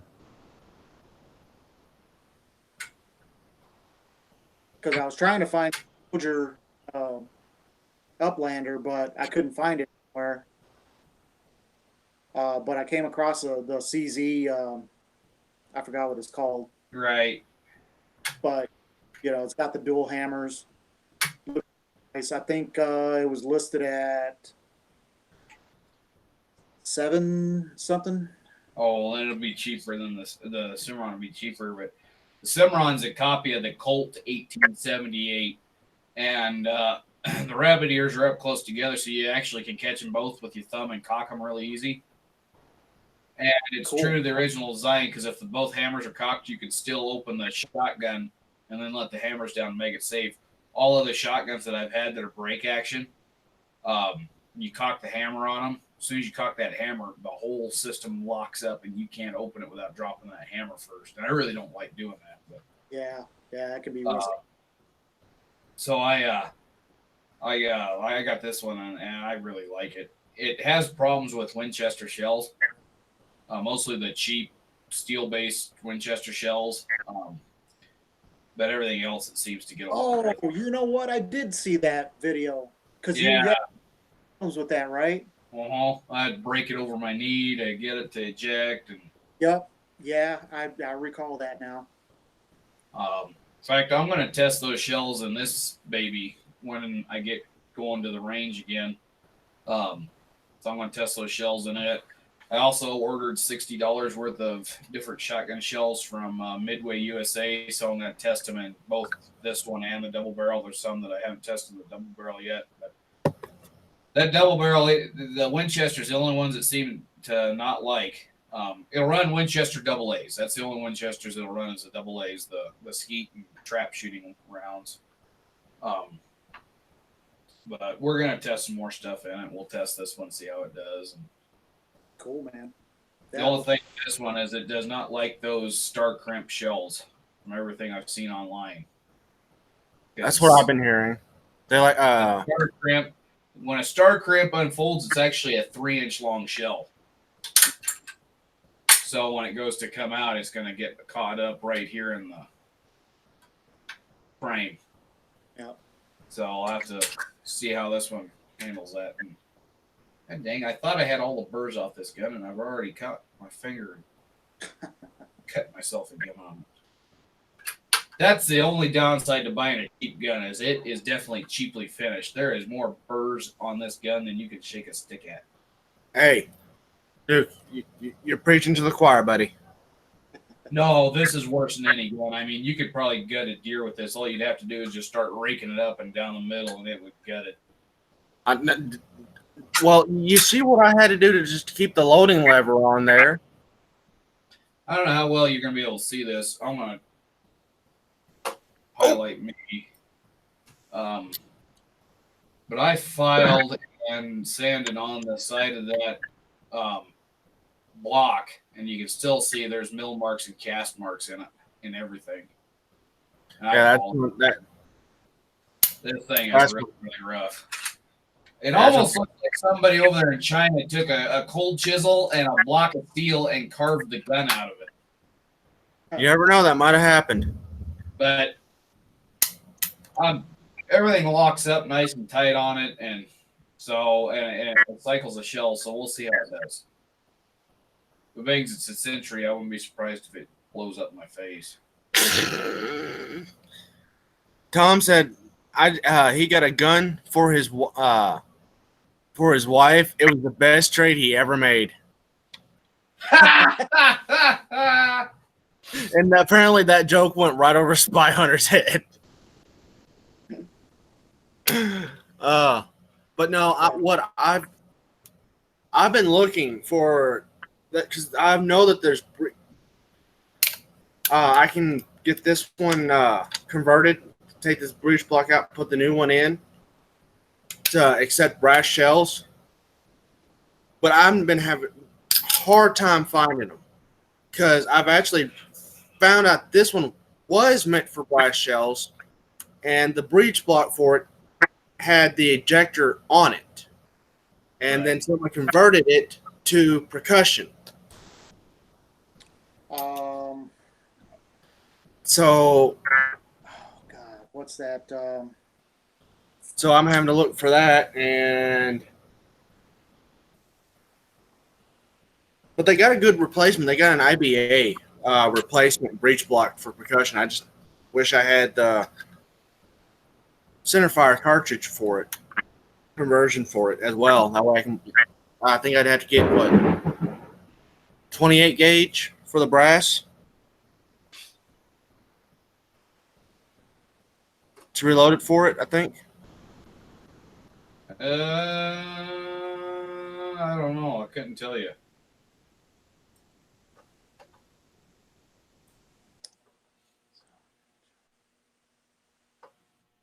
There's a company that has a website, and I can't freaking think of it. That I guarantee you'll probably have that conversion block.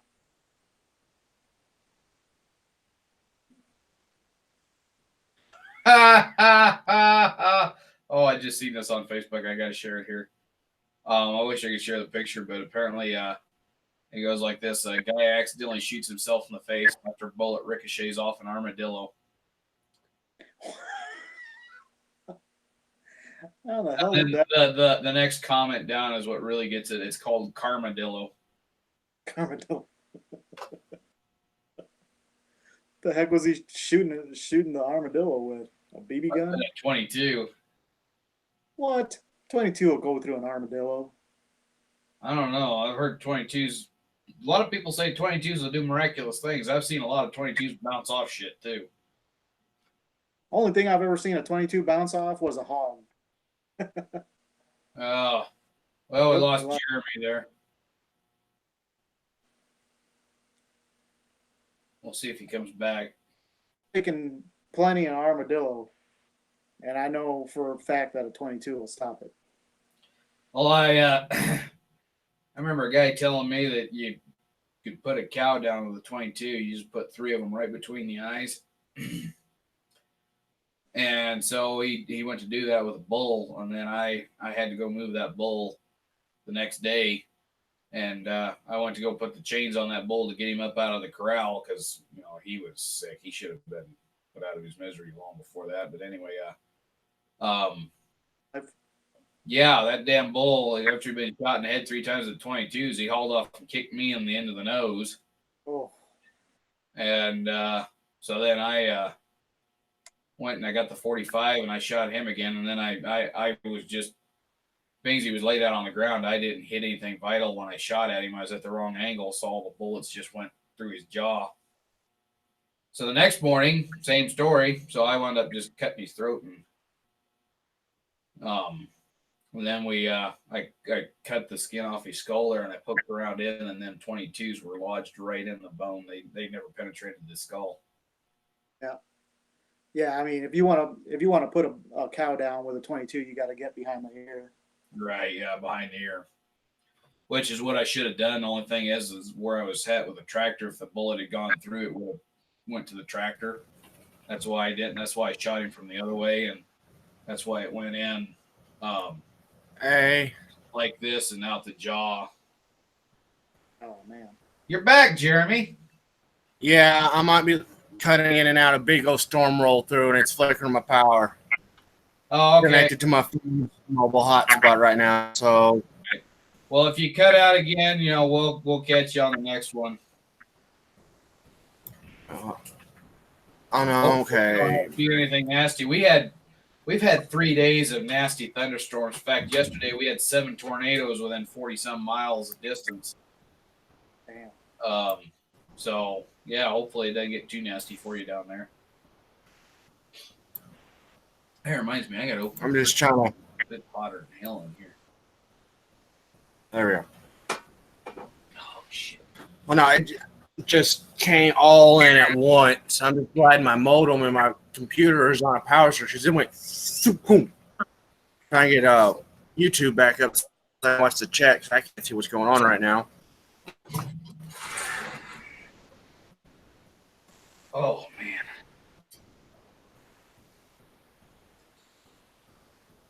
Sorry about that, guys. I really am.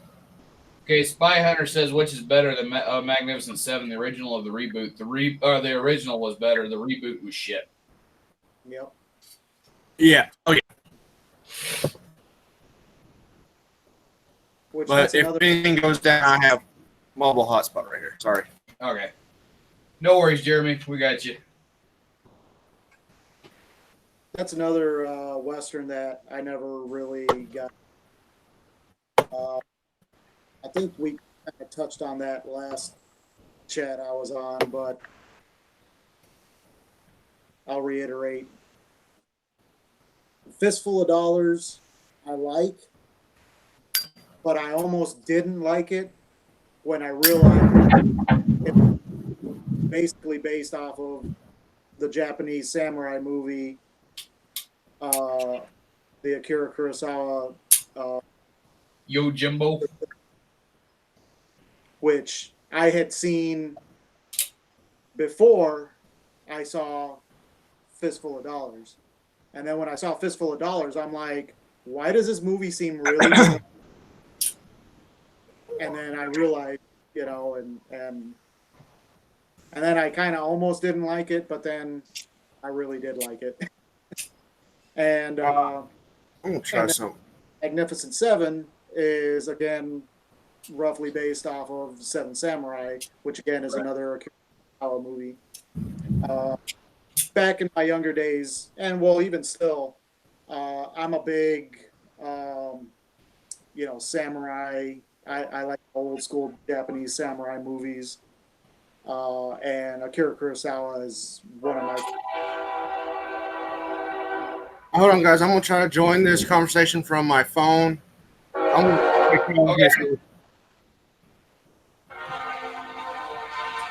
Okay, John Guntank said he was signing off, so we'll see you later, John.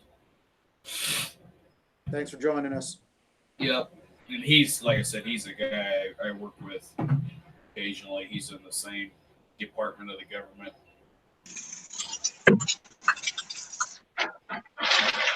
Can y'all see that? Yeah, I saw a big flash. Oh, hold on.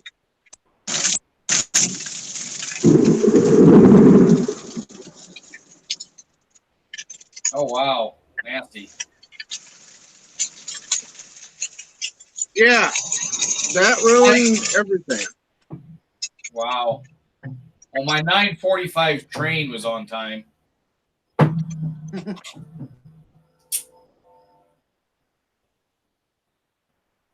And then we lost Jeremy again.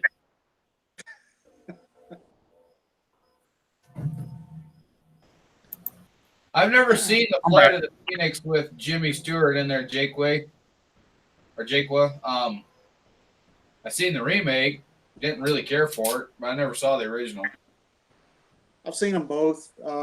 Original, yeah, I'd say the original is better.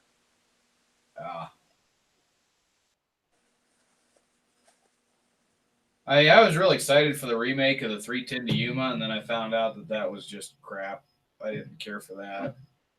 And then what the hell else one did they remake? They remade another one shortly after that. Oh, True Grit. True Grit. That one I really, really didn't care for. Really? I didn't care for it because Jeff Bridges was trying to play John Wayne, and the girl that played Maddie Ross was trying to play the girl that originally played Maddie Ross. The only person in there that was acting and felt real and original was Barry Pepper playing Lucky Ned. He sounded and almost just like Robert Duvall. He did better than Robert Duvall. Holy crap, he scared the shit out of me. Yeah. Yeah, that girl was kind of annoying. Yeah, she was. Kim Darby was the one that played the original. Yeah. Kim Darby was better. Oh, yeah. Absolutely. Hey, guys, I'm back. It happened again. So I'm on my phone. Oh, okay.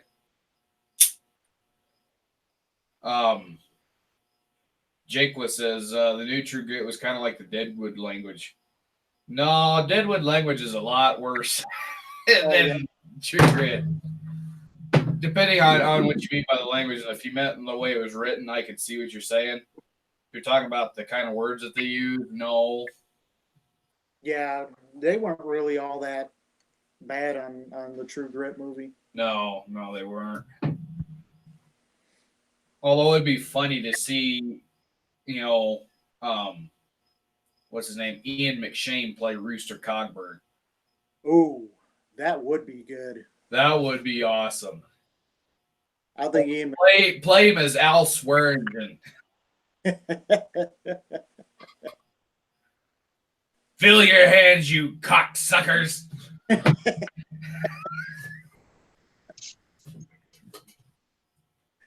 I love that part in Deadwood, the series, where he's talking. One of the first times that Wu comes in to talk to him, and he's trying to tell guys that rip him off. He's like, "Oh, aren't I glad I taught you that word?" Yeah, Wu is of all the characters in Deadwood, Wu is my favorite. Yeah, just because I like it when he comes up there to swear and he says, "Cocksucker!" All right, I'm going to be trying to rejoin you from my computer. Oh. Yeah, I wish they'd have never canceled.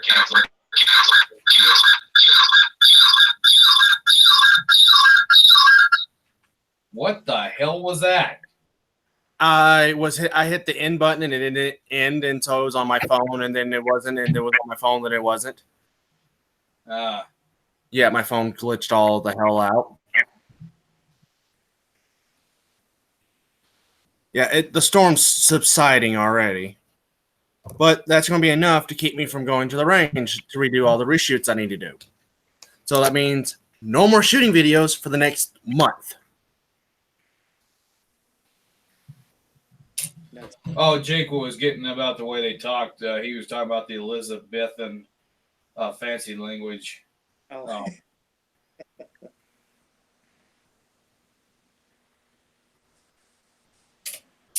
505 says there was a movie of Deadwood the series. Yeah, it just came out like last week. It's on HBO. I've watched it. It's freaking awesome. Made too late, but freaking awesome nonetheless. Yeah. I think Michael went into that.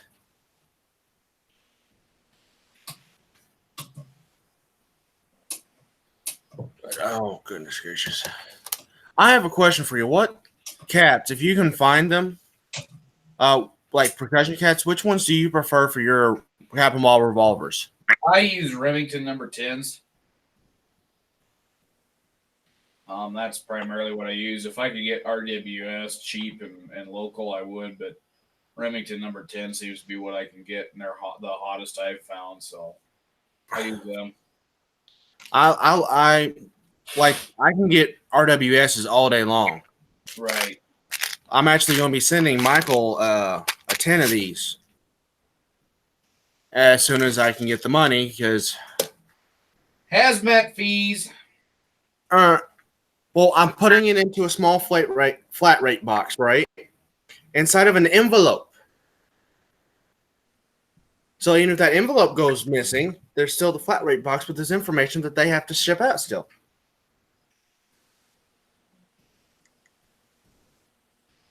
Yeah, I ain't probably stupid. should have said that on public forum, but okay. Oh, that's not it. Here's the thing. I ship out like 5 or 6 packages. Now, here's the thing. Which Michael am I talking about? I got 3 other things to 3 different Michaels. The fact you still shipped it.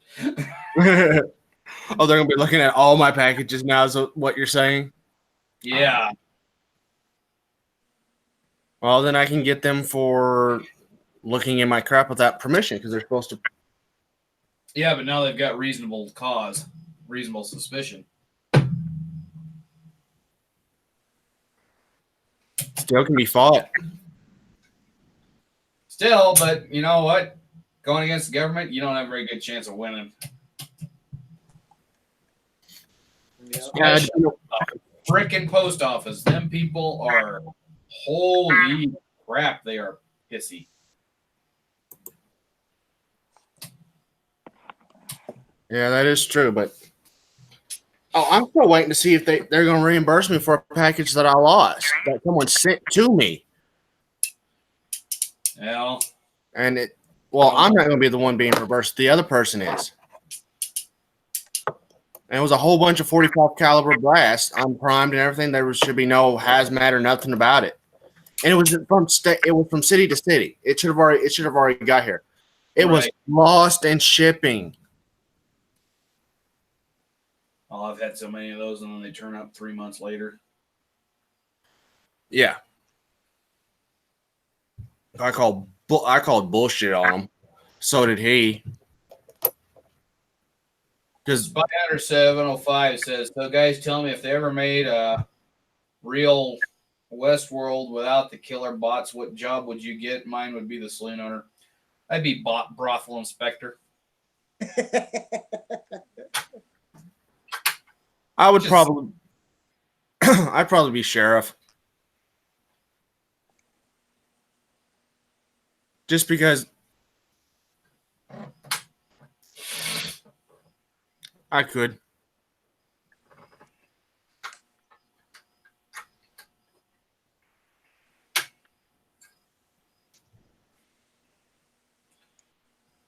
Oh, crap. be the. It says we still got 11 people watching. I got 12.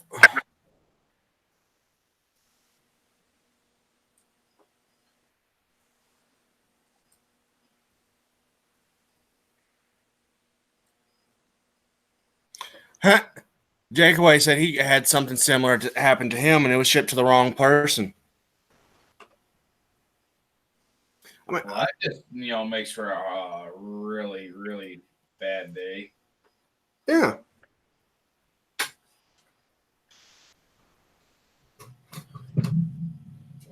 I mean, even if one of my packages is like when I got the sharps and everything, that was in a big shipping box. They had to know what was in it because you had to bring the package inside for it to be shipped.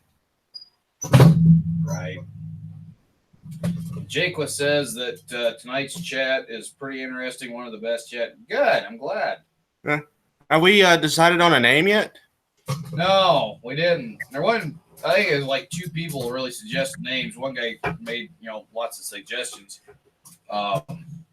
and I hope somebody wrote it down because I sure as shit don't remember it. Oh, you make me do everything, don't you, Duke? I'm just your personal secretary. Yeah, you're my bitch. Might as well. Crap. Oh, Thankfully, I got the scroll button. It only goes back so goddamn far as shit. oh, I need a pen. I wish you could write with bullets. I have a bunch of those around me. I was reloading. Oh. I think Cowboy Campfire was one and something.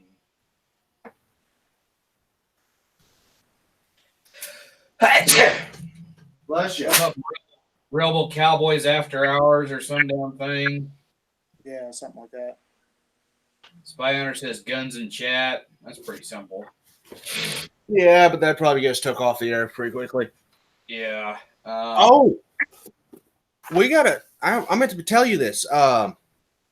Michael, me and you've got a channel strike on my channel. Not a channel strike, a channel warning for one of our live streams because apparently we went too deep in our last one. Because we went too deep into politics and someone got offended. We're still going to be able to live stream and stuff. It's not. It was just a warning. Don't do it again. No bad no. All right. Now, chat be good because the sheriff's away right now. He's looking back. Yeah, it only goes back to really. Yeah. I think it was one was Cowboy Talk. Yeah, Cowboy Campfire.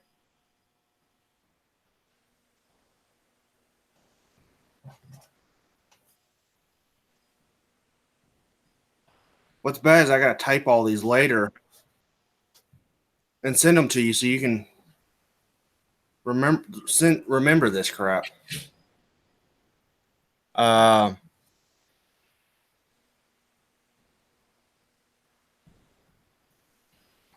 What's another one? Was it? It was a Rebel Cowboy After Hours or something like that. Spy Hunter says Campfire Roundup. After Dark. Yeah.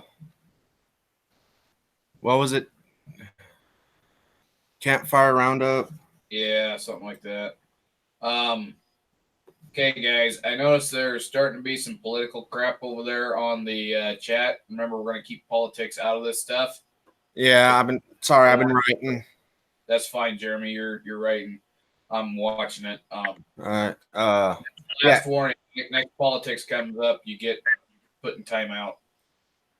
I've just been removing people. I just deleted the messages because these guys have been contributing to the chat positively.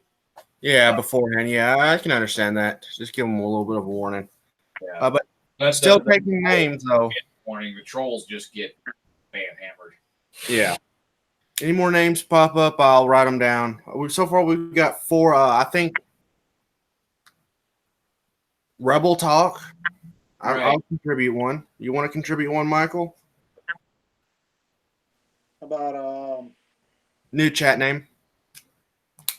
Wednesday Rebels, Cowboys, and Outlaws. What's that again? About Rebels, Cowboys, and Outlaws. I like that. I really do like that. Rebels, Cowboys, and Outlaw. Charlie, you didn't get banned. I just took comment off because it looked like it was getting a little bit on the political side. So you're still Yeah. good. Yeah, you'll know if you get banned because it won't let you even type there. Yeah. I just want to keep the politics off of this channel. I mean, I'm pretty sure we all agree on politics. We're all pretty much on the same side, but I just want to keep it out of here. Yeah. And yeah, someone said something about a bullet pen. Oh, pal, don't you even start this bullshit now. I'm already on my mobile. I'm not even on my damn good internet. You fucktard. I ain't gonna be doing this crap in the dark. I'll go find my storm lantern and turn the damn thing on. How about guns, outlaw, and other stuff? Well, you put it down. I mean, Yeah. Yeah, just write it. probably because it has guns in it. It probably won't. YouTube will. Charlie Summer says, okay, thanks. I can understand that. It's just negativity and counterproductive to me. Go for conversation. Yeah. And I just, when it comes to guns, there's people on both sides of the aisle on that. And I want everybody that likes guns to be welcome here, regardless of what they feel about other parts of politics. So as long as you're gun friendly, I don't care. Come on over. We'll sit and chat. And, politics just kind of creates division. So we're just going to keep it out of this. Yeah. Like I was saying, just having the gun part in it, that might be channel warning city right there in the first live stream. Jakewa says, is there a problem with the word gun in the title? I don't know. We'll put it in there. This channel isn't monetized anyway, so I really don't give a shit. That's why I'm not getting real big on, keep it clean and keep the cussing to a minimum because I'm not monetizing this channel, so I don't give a shit what they think. Weekly campfires. I kind of like that one. That's a good one, yeah. Spy Hunter says the Outlaw Saloon. That actually might get Santee in here. Yeah, I sent him a link. I think I sent him a link. Justin and Santee during the weekday, it's kind of hard to catch them. Yeah. Outlaw Saloon. Or Yeah, Outlaw Saloon. He saw it a half hour ago, the link, but he didn't respond. So he's I'll catch him one of these days. Cowboy Cantina chat. There you go. That's a good one. You say cowboy or cowboys? Either or. Canteen chat. Yeah, actually put the Cowboys Cantina chat. That means you have to get a cowboy hat, Michael. Yeah, I need to start dressing the part, don't I? Yeah. Squid Blood says Fraser's Raiders. Hey, I like that one. That one I like. I really we'll put that one down on the list. We're gonna that one's cool. I like that one. Fraser. I don't know how I misspelt your name. It happens a lot. All right. So we're past our end time, so we're just gonna keep going for a little bit, but we're not going for 6 hours tonight. Yeah, Michael, you hear that? I got stuff I got to do today. Yeah, that's Me and all good. Michael's got to get some rest so we can do this after Georgia Shooting Connection tomorrow night. No? And Friday night. what night are you Friday. doing your live stream again, Jeremy? Me and Michael's doing it on Fridays now. Okay. What time on Fridays? It's about 9:10ish, around 9:30, 10ish around our time. Okay, It's like so usually 5-10 minutes after Georgia Shooters Connections ends. you're 2 hours ahead of me, so that would be 7:30, 8 o'clock. So about time we start this one then. Yeah. Okay. I'll try to be around if you want to have me on that on Friday. Last Friday I freaking laid down at 7. Well, it was 6 o'clock. I laid down because I was super tired and I didn't wake up until freaking 4 o'clock in the morning. Well, I'll send you a link like I did last week, and if you show up, you show up. If not, oh well. I mean, Right. Last week Michael wasn't able to make it because his dad and him had to make a trip to the hospital. If he wants to go more into that, he can. I kind of don't want to throw his personal business out there, but other than what I've already said. So me and Warsaw just kind of had a random, just kind of talked. Right. And we talked a lot about, and I'm surprised that one didn't get a channel strike. But the one where Michael's on there did. Well, we went, yeah. I mean, we did kind of go off the deep end a little bit. Go watch the last one, man. You understand. Okay, I'll do that when I get a little time here. I'll do that. Might do it tonight before I go to bed. Yeah, that one was everywhere. Spy Hunter, I seen your comment, but before we get into that, I'm gonna start saying, I think we're gonna close the nominations for the new channel, the live stream name, and we're gonna start voting. So Jeremy, if you'll read them out, I'll type them up in here, and then people can vote on what they want. Okay. Cowboy Talk. Cowboy Campfire. Rebel Cowboy After Dark. Cowboys After Dark. I think it was After Hours is what it originally was. Something like that. Yeah. Anyway. Campfire Roundup.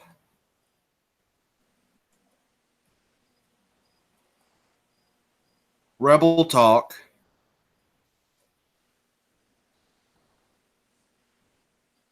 Rebel Cowboy and Outlaws. Gun Outlaws and other stuff. Okay, give me just a second. Guns, Outlaws, and other stuff. Okay. Weekly Campfire. Okay. Outlaw Saloon.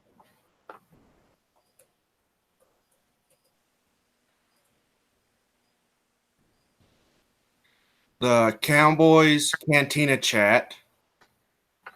And then Fraser's Raiders. I like that one the most, though. I like that last one the most. I do like Fraser's Raiders.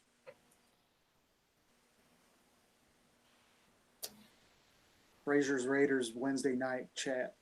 Mm. There we go. Yeah. I think that's Raiders.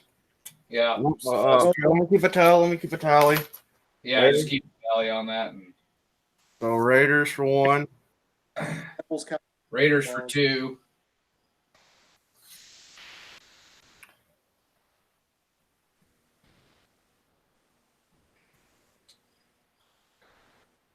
And Raiders for 3. 4. So 4. 5. I think Raiders is 1. Yeah. Well, let's see how many more we get. The rest of the 6 would have trains here. Fucking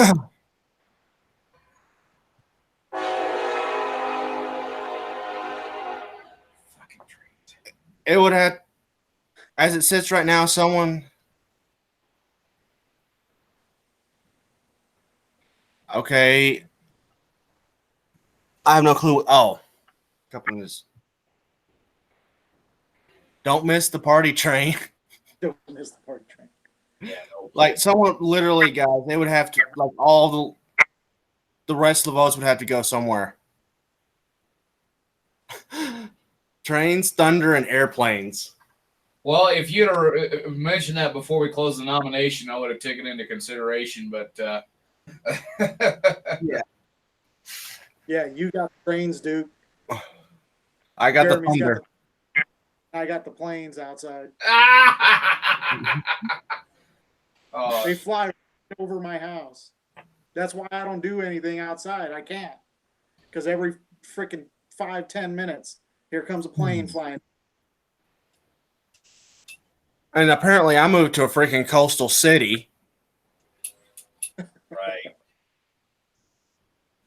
All right. Well, it looks like Frazier's Raiders is going to be the name of the new live stream. So from now on, that's what we'll do it as.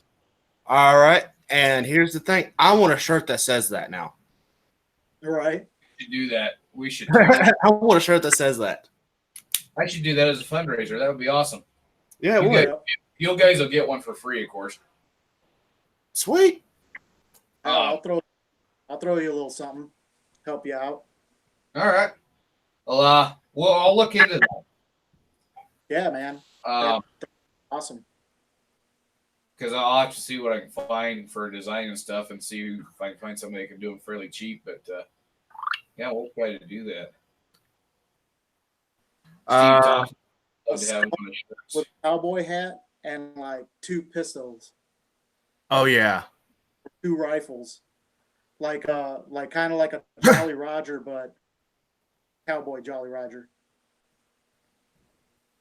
Oh. Jake says you're talking to all 11 of us, right? Yeah, I don't know if I can do free t-shirts for all 11 of you, but I might do that for a giveaway too. Yeah, well, I was gonna say, yeah, give I think there's I'll have to look into it. I don't know if they're still up, but there was an ad for a while. Like you could do like family reunion, like big, huge reunions, and you got a discount and bundle on T-shirts. Right. Teespring. What's that other one? Orange something. Yeah, there's some companies that do stuff like that where you buy like 50 or 100 of them, they give them to you at like half the cost or whatever. Yeah. Well, I'd like to. I don't want to do just a real simple thing. I'd like to get kind of a somewhat of a fancy. It doesn't have to be terrible fancy, but somewhat of a fancy design for the shirts. So I might have to figure out something with somebody that's better at computer crap than I am for that. I'll work on something and send it to you. Okay. I might need Michael to send me a picture of his lever gun, though. Okay. Well, Jake says 2 Pattersons or 2 Walkers with the white cylinders. I was thinking about that too, but I was thinking if we do, it'd just be a silhouette of the gun. Spy Hunter 705, make hats too, please. Let's take it one step at a time before we Yeah, let's start with the shirts. I'm gonna be for our live chats. I'm working on a shirt design as well. But first, we gotta come up with a name that's gonna stand. I don't think we've ever just decided on a name. I just thought about calling our live chat the Gunslinger Talk. Yeah, that would work too. Yeah, I mean, but I wanted to. You do a thing, do a poll like I did, and let the viewers figure it out. Yeah, that's what that's where I'm gonna steal this idea from you. I'm just letting you know now. I'm telling it to your face. That's fine. So Squibblood Bings, you suggested that if we do the t-shirts, you'll get one free too. Bings, it was your suggestion that won the contest. There you go. Who came up with that? Squibbload. Squibbload, yeah, he came up. All right, now before we started doing that, Spy Hunter asked, so guys, John Wayne, what's your favorite film? Oh yeah, we was gonna get back to that. God dang. Yeah, I make a good secretary. The Searchers is probably one of my favorite. Oh God, yes.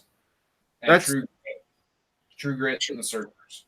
It'd have to go Searchers, True Grit, and then Rooster Cogburn and the Lady. Yeah. Because in True Grit, John Wayne actually had to act. He wasn't playing John Wayne. Yeah, He had something that was out of his comfort level. And the same was true for the Searchers. He wasn't playing John Wayne. He was playing a mean, SOB. and if you look at all of his interview, that is far left of him. He was a very, very pleasant, talkative person. And you ever watch that document or that Clint Eastwood interview where Clint Eastwood's talking about when John Wayne was filming The Shootist and they're in the bar scene and the guy tells him, he says, you come around the bar and you shoot him, and John Wayne says, in the back? And the guy says, yeah, shoot him in the back. I ain't gonna shoot him in the back. And then the director made the mistake and said, well, Clint Eastwood would shoot him in the back. And he says that John Wayne turns about 3 shades of red. He says, I don't care what that fresh kid would have done. I don't shoot him in the back. yeah, and if you notice, in none of his movies, he never shot anyone in the back. No, he didn't. And he did not like Clint Eastwood's characters at all in the Westerns. I think Clint Eastwood's, the American Cowboy wasn't. Clint Eastwood come in and it was like something totally different. yeah, Clint Eastwood's were probably more, the style of their filming was more lighting essential, I guess you could say. Right. Like when it was supposed to be dark, it was dark, like in a building or something. Like, Outlaw Josie Wells is good representation when he was at that trading pole.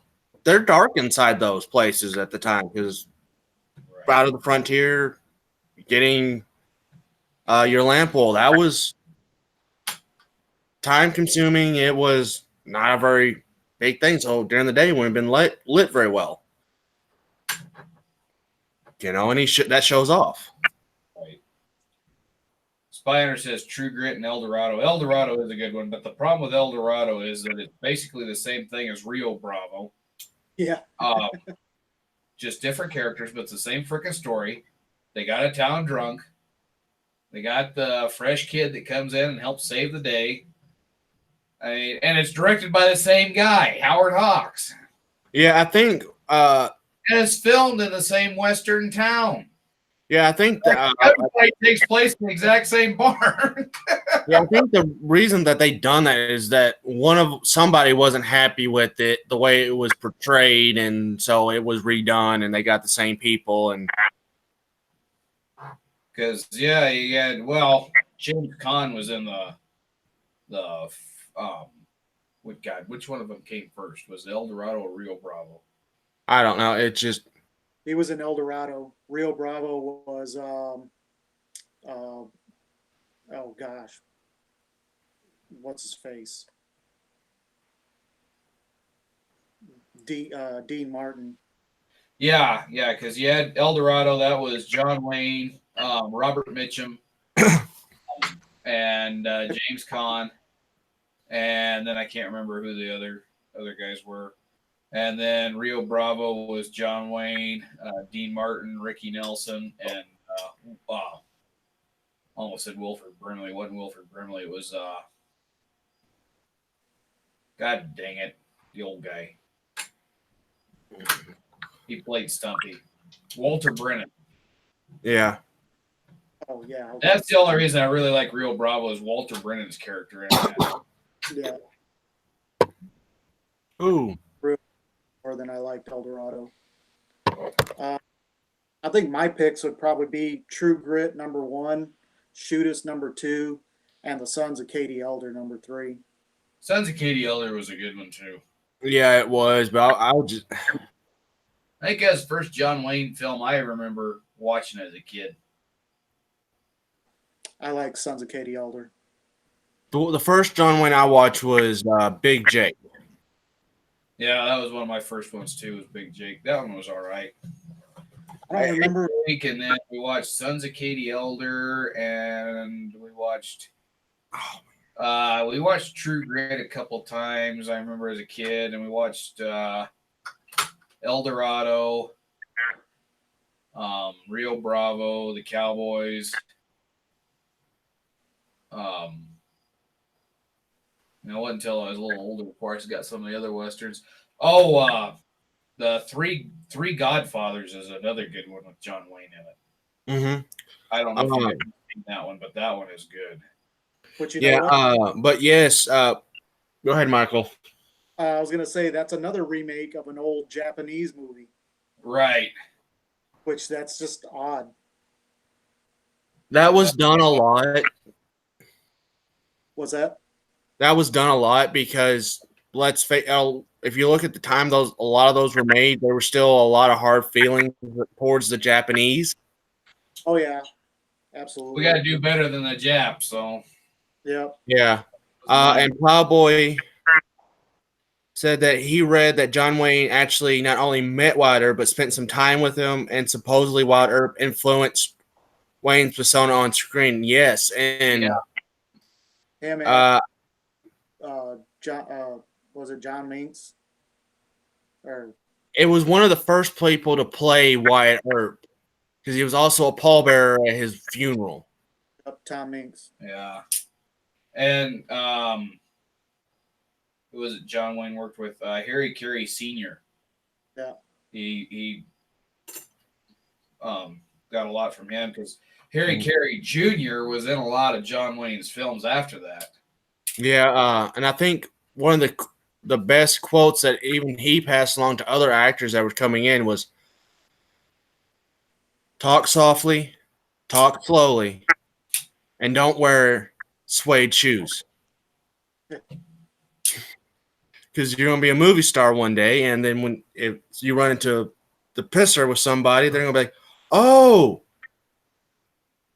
you're blah, blah, blah," and turn to you while they're all over you. Right. I watched an interview with Michael Caine, and he said that, and I'm like, that makes sense. That's Yeah, I remember reading that too, or watching that on YouTube.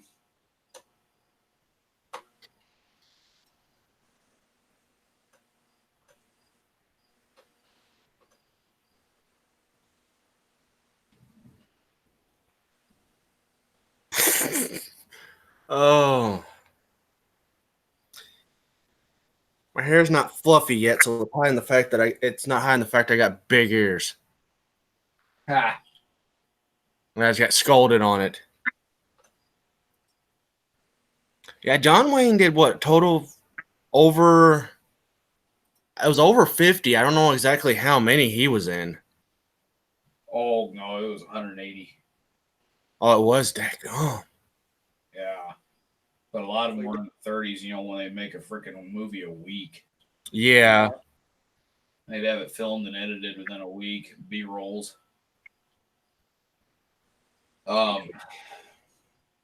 Yeah, I don't. The only Western I care. Well, there's two Westerns I like with him that are the black and whites, and that was Rio Bravo and The Man Who Shot Liberty Valance.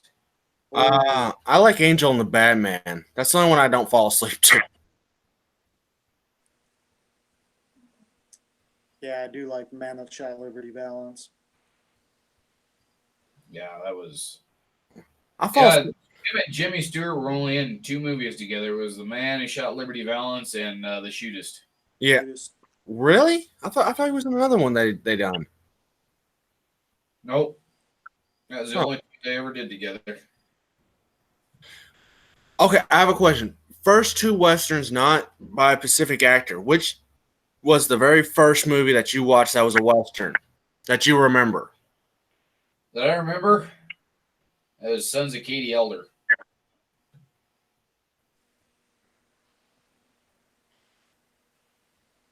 I have a feeling everyone knows what my first one was. Yeah, that was one of the ones I watched when I was a kid too, Lonesome Dove. Oh, if it wasn't on the TV, it was a surprise, honestly. I remember that because I got in trouble at kindergarten because I asked a girl for a poke.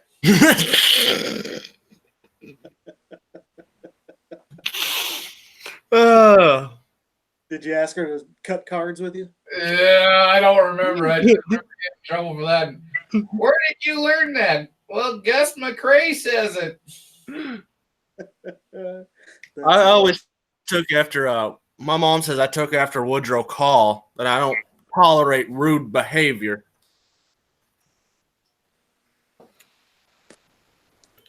I actually, my teacher asked me, why the hell did you break his nose? He got rude with a lady. Well, did you have to hit him so hard? I'm like, how is you supposed to hit someone? Hit him hard, hit him fast, and keep hitting them until they stop moving. Plowboy's Ghost says I saw The Long Riders at the theater. That's a good movie too. I like The Long Riders. I can't remember if I've seen that one or not. And I've liked a lot of Robert Duvall's westerns, but the one I absolutely hated him in was the Northfield, Minnesota Raid. I don't That think movie I've seen. was terrible, and he wasn't a very good actor playing Jesse James. I don't think I've seen that one. He ain't missing much. Okay. Oh, They got a lot of the history all screwed up in that movie, and they've got a lot of major actors from westerns in it, but they because they had Robert Duvall, and I can't remember who else is the Long Riders. That's probably the best because they had the Keach brothers playing. They got actors that were brothers to play the brothers of the James Younger gang. So you had Stacy Keach and his brother. Stacy Keach played Frank James, and I can't remember the other Keach brother that played Jesse. And then you had the Carradines playing the Youngers, and then you had Dennis and Randy Quaid playing brothers.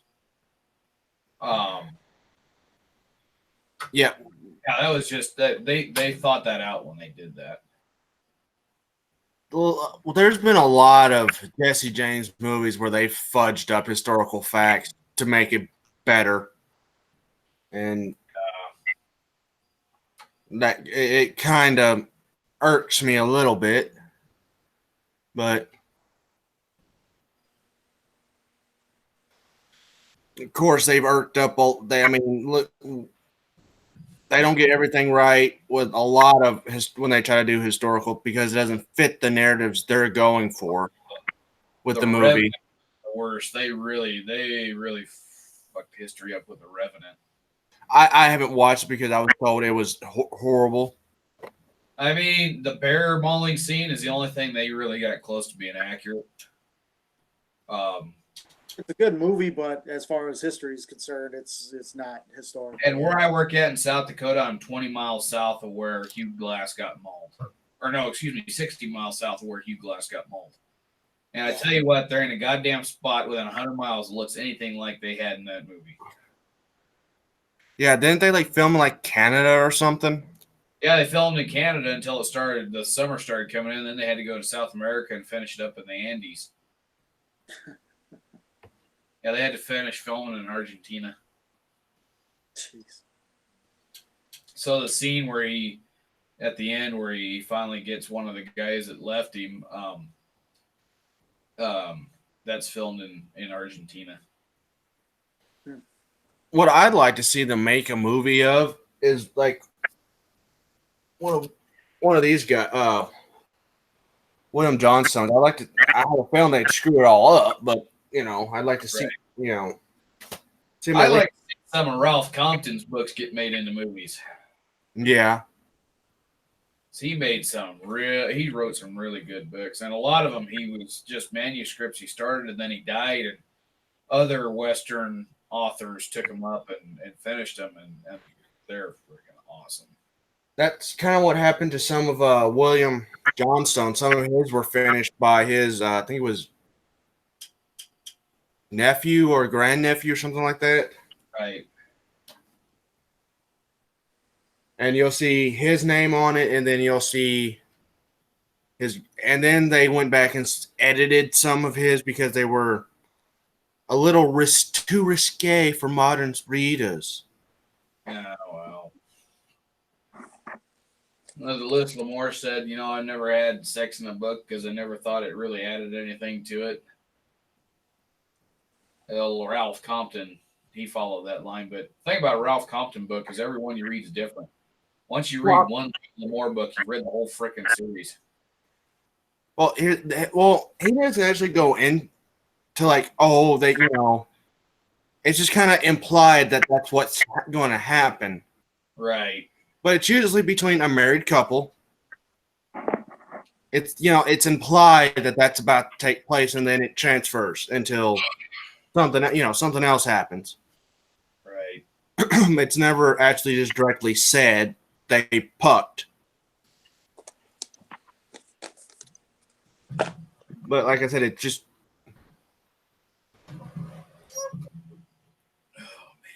Which I'm sorry. I mean, it happens between married couples. They have sex. I mean, it's part of life. But, I don't know. I don't put it in books, I guess. That's my thought. Well, I mean, they edited some of the. He went back and edited some of the killings because they were too gory or violently described, but just change it from he got shot and half his face was removed from a 10 gauge, which would be historically accurate if someone's like 20 feet away and you get hit with a spread of both barrels of a 10 gauge. Most likely your face is gone. Right. With a 12 gauge. Yeah, but that was edited to he got hit with both barrels of a double with the shotgun. Yeah. You're like, really? Too many sensitive Nancys out there.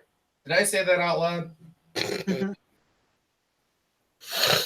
Must be getting late. I'm getting more surly. My allergies are starting to bother the hell out of me. God damn. Speaking of shotguns, I love that scene in Sam Peckinpah's Pat Garrett and Billy the Kid, where he fires. I've never seen that one. Oh, that's a good one. That's oh gosh, Christopher Christopherson as Billy the Kid, and excuse me. oh, Well, that thunder's getting really uppity there, Jeremy. I wasn't thunder. Sorry, Michael. I didn't mean to cut you off there.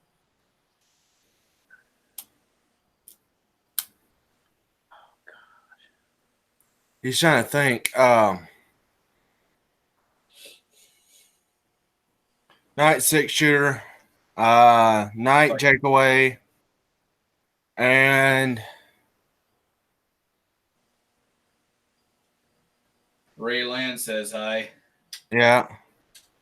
Well, Ray, yeah, come in late, but welcome. Yeah.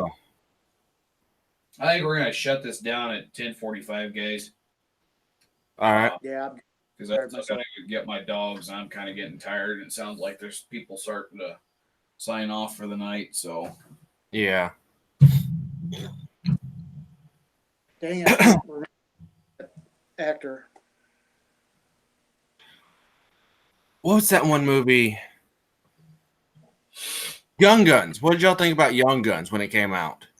oh, it was okay, but historical accuracy is complete bullshit.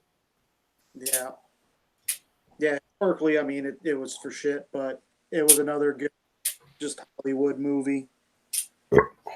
Excuse me. One of the few movies Charlie Sheen and Emilio Estevez were in. Yeah, I think Right. they were. Before Charlie went off the freaking deep end. Yeah. I haven't seen Emilio Estevez in a lot of movies, except for Mighty Ducks and Young Guns. Well, he got on and he did a little cameo on 2.5 Men. And he looks a lot like his dad now, and he's a lot fatter and uglier. But yeah, he's Yeah, he I got a lot of movies. What's that? he got out of the whole Hollywood scene.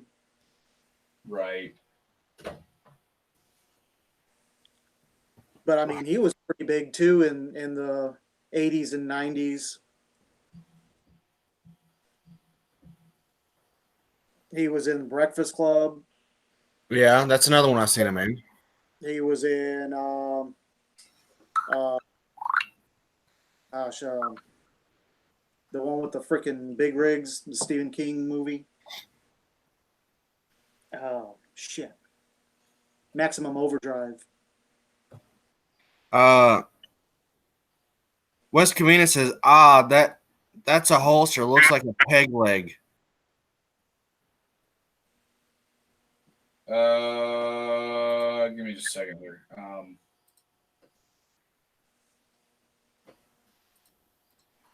So this holster here, he's talking about.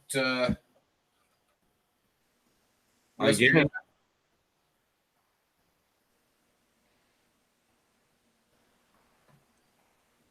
Guess I didn't catch what he was getting at there. I have no clue either. He said it looked like a peg leg. Yeah. If I'm not mistaken, that's for like what, a 5-inch holster, 5-inch barreled revolver. Yeah, 4 3/4 or 5.5. This is my 4440. I'm thinking about getting it converted over to 45 Colt. Just because I shoot 45 Colt a lot more than I shoot this 4440. He said, I just got back on and it looked like a wooden foot. Oh, well, yeah, I guess I could see that. Yeah. Like, I did a. Hey, Duke, it sounds to me like you just need to get yourself a Winchester and 4440. yeah, I would, but I like doing 45 Colt because it's straight walled cartridge, and I can use a carbide die, and I don't have to lube it. Yeah. I hear you I mean, on that. Duke, it's better than the holster I made. Well, that ain't bad. If it does its job and holds the gun and doesn't let it drop out, then I'd say you did a good job. I mean, but I'm talking about for the die job. Look, I mean, you can. I didn't do it right. I dyed it when it was together. Oh, that's how I wait till mine are put together before I dye them. Oh no! And this pin's right here is coming loose. But mine are all hand stitched. Everybody seems to think they're machine stitched. Guess I ought to unhighlight Jeremy there, but I'll show you on this holster. I'll highlight mine so it'll show you. Everybody thinks mine's machine stitched, but it's not. It's all done by hand. That's pretty good. Oh, I hate when you get. And I can prove that it's not machine stitched because there's one where I missed the hole. Nope. I punched the holes on mine and then just used rawhide to go up it. Right. And it got wet. And now the rawhide won't let go because I got to retighten the one pin on it because it's about to pop off and it holds the loop together. And that's going to annoy me if I don't. There's that multi-tool. Okay. I got Here called Jeffy, the long lost cousin. Let's see who he is. Hi, Jeffy. I got to thank Warsaw, not Warsaw. Thoughts on all orders for this multi-tool again. I've literally used it at least 4 or 5 times a day. Gotta love multi-tools. Right. I got a Gerber that I use the hell out of, but I was at work and one of my coworkers down there from the maintenance department, I borrowed his Leatherman, and he's got one that's got a rack and pinion, opens up so it doesn't have the spring to do it. It's all rack and pinion. Oh my God, that thing is so freaking awesome. Nice. God, man, Stitching.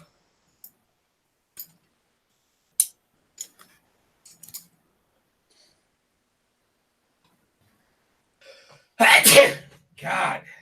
Good thing. Goodness gracious. Yeah, allergies are kicking in. It's that time of the night.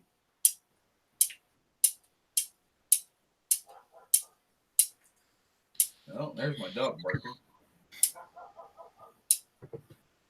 No, that's the neighbor's dog barking.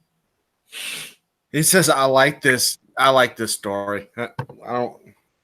Yeah, I don't know what he's getting at there, but it's like after you get hit by the trolls, you get really suspicious of all weird names. Yeah. And it sucks because some of these guys are actually cool people, but trolls Yeah. ruin it for everybody. Oh God, why do I have to do this to myself? Going back to what y'all were talking about, I don't remember what the first, but I grew up on and, have done what 5.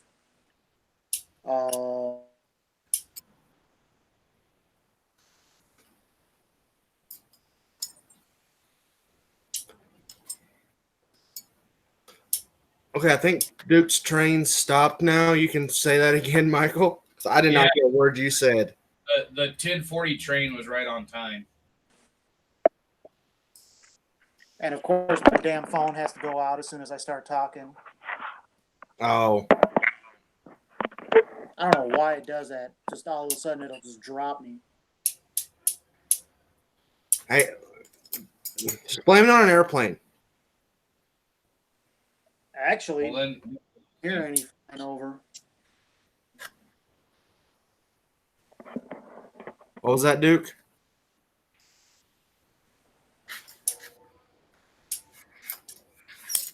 What'd you say, dude? I said that if you put it on airplane, we'd lose you. No, I'm just saying, blame it on an airplane. An airplane going over. Oh, I was talking about putting the phone on airplane. God, it's getting too late.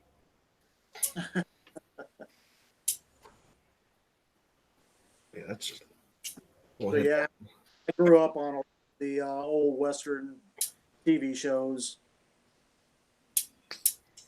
Wes Cavina asked, I have a question for you guys. Paper patch lube other than beeswax, any options? I was told by the king of paper patch bullets that you didn't need to lube them. You just needed to swab the barrel every After every show. after every shot. And he'd get that thing clean. He'd run 3-4 patches, wet patches through, then 3-4 dries, so that the barrel was perfectly clean, and then he'd shoot his next round. Well, I think he's shooting Henry. You're talking about your hit for your Henry Martini, right? No, Wes Covina? what I'm talking about is shoots a Sharps rifle, and he's got world records. I mean, lots of them.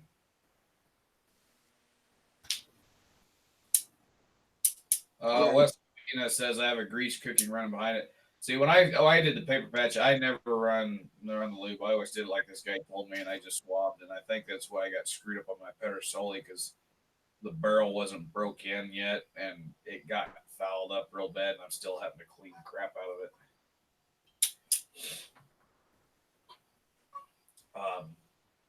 But yeah, I was. I ain't gonna say his name because I don't know if he wants it advertised, but this guy is the king of paper patch bullet loading and long range black powder cartridge shooting.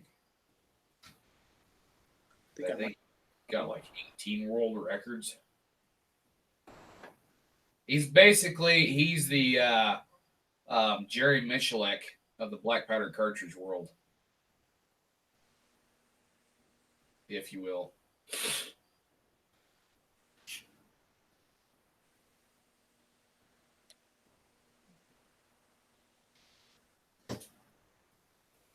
When I started shooting black powder, it's just something that I did because it was something that I just thought up in my mind.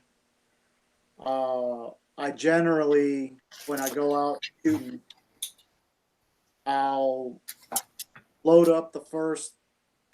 Well, now I load up the first cylinder with felt wads, with grease felt wads, and then after that I just do powder bullet and cap. Right. And I found that my barrels clean out really easily, and they come out spick and span.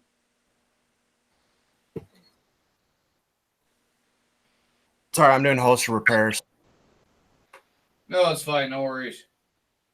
I just went over and looked on Gunbroker to see if I could find a Patterson without the loading lever or you birdie, but they don't have one up there. So Yeah, I was about to say good luck on that. I've been looking myself. I need one to go with mine to make a pair. Well, I My Texas Ranger historical impression. I was just looking for one I could use as a wall hanger. Oh, I don't know why you'd spend all that money for a freaking wall hanger. Yeah, right. I got mine. I got lucky when I got mine. I paid $400. I paid the guy what he paid to get it back in 1990 something. And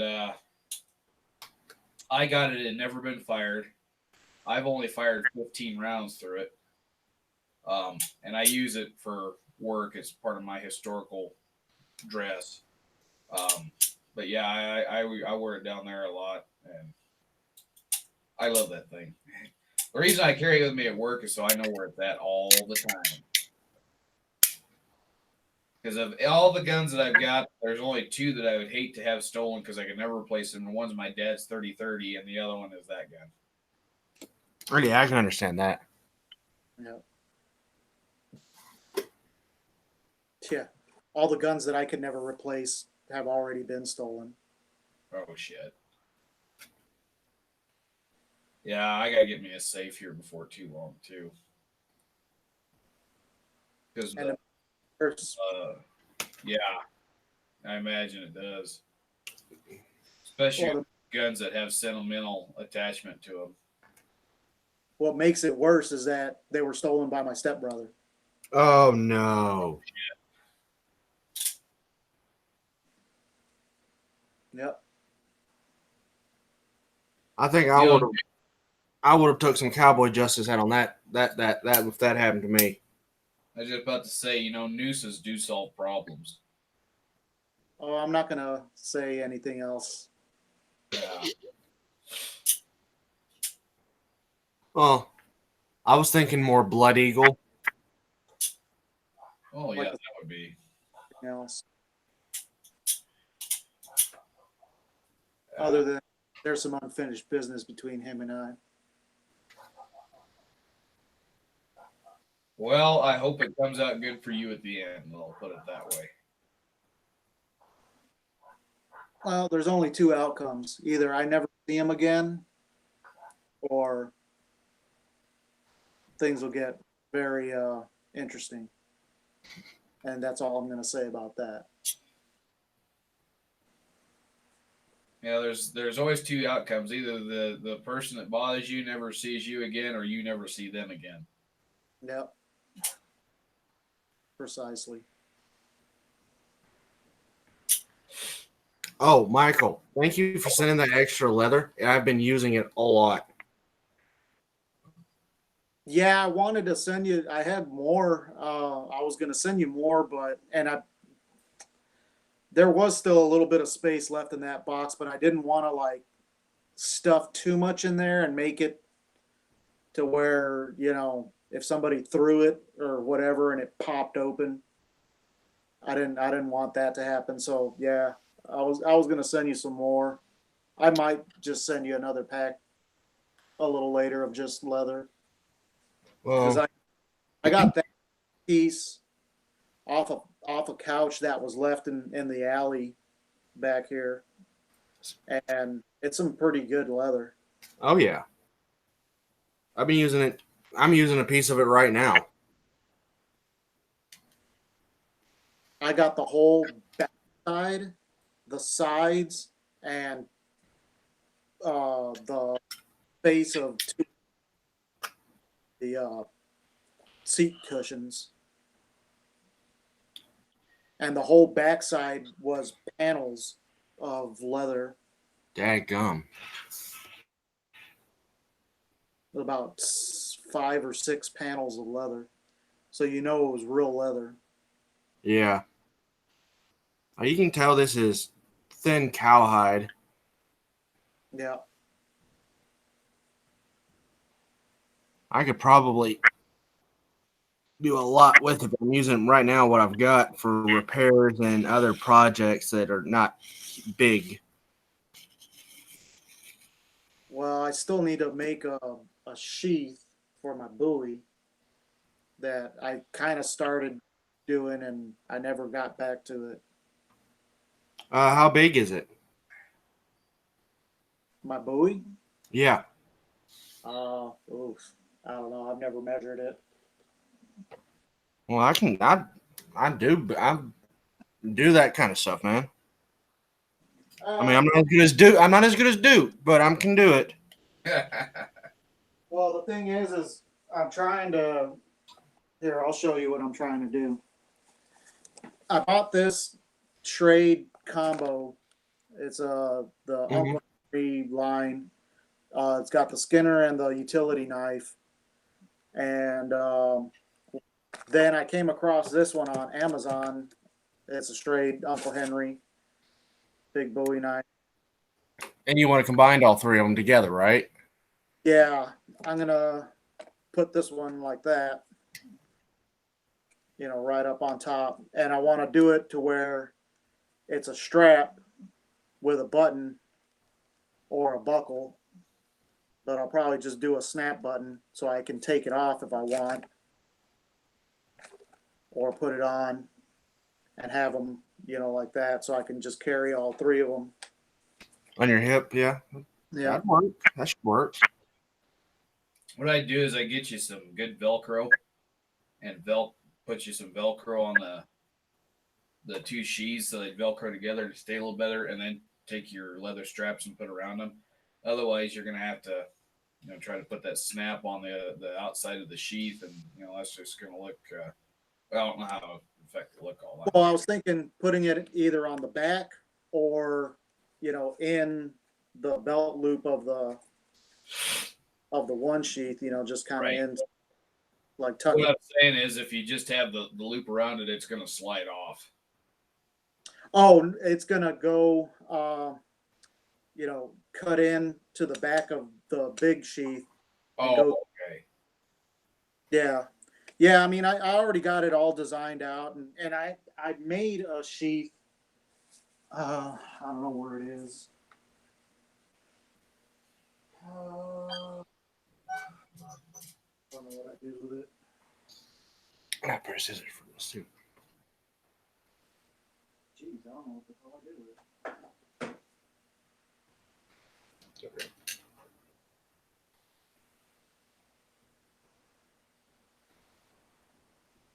Anyway, It's somewhere. yeah, it's somewhere. I made a sheath already, and the thing is that leather is like way too soft. Right. It was like all floppy, and so I Oh, need yeah. to do. You need like a 8 or 9 ounce leather or a good veg tan, any veg tan really. Yeah, yeah. I mean, I need like real, because that's it. It was, furniture leather, so it's real soft. Yeah, it's real soft and real thin. Chrome tanned. All right, I haven't been paying attention to the chat here, so let's see. Oh, the only thing new is Rayland says good night. Good night, Ray. Already gone. Yeah, so we're past what I said we was going to cut that off at. So we are going to cut it off at 11 o'clock here. So in just about 5 minutes or so. All right. So just to reiterate, the future live chats will no longer be called the Not So Lively live chat. From now on, they will be known as the Fraser Raiders, or Fraser's Raiders, I should say. Um, and so we're gonna keep it same time, um, same place, Wednesday nights, 8 o'clock Mountain Time. And so yeah, just be sure to stay tuned. Hit the subscribe button up there if you haven't done so. And if you got any questions here for the last few minutes we're on, for those of you that are still watching, go ahead and post them now, and we'll try to get them answered. And we are going to shut this off here in about 5 minutes. Although it looks Speak like now, forever hold your peace. right. We only got 7 people watching, so there's not too many out there. Oh. Who's that damn one? They need to let there it is. And next week on the live chat, we'll try to figure out a topic to start off with, like we did. Seemed like tonight the unofficial topic was movies. Yeah. So we'll find something that we can keep going on in the next one. But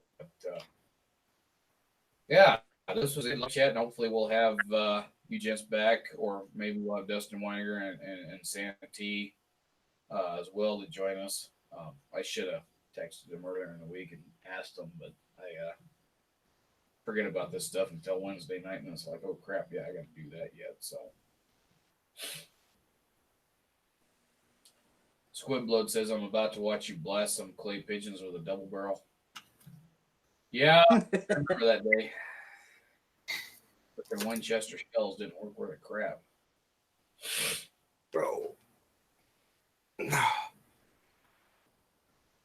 Trying to get leather to go through a hole it doesn't want to go through is a pain in the arse. Sounds like a personal problem to me. Yep. There we go.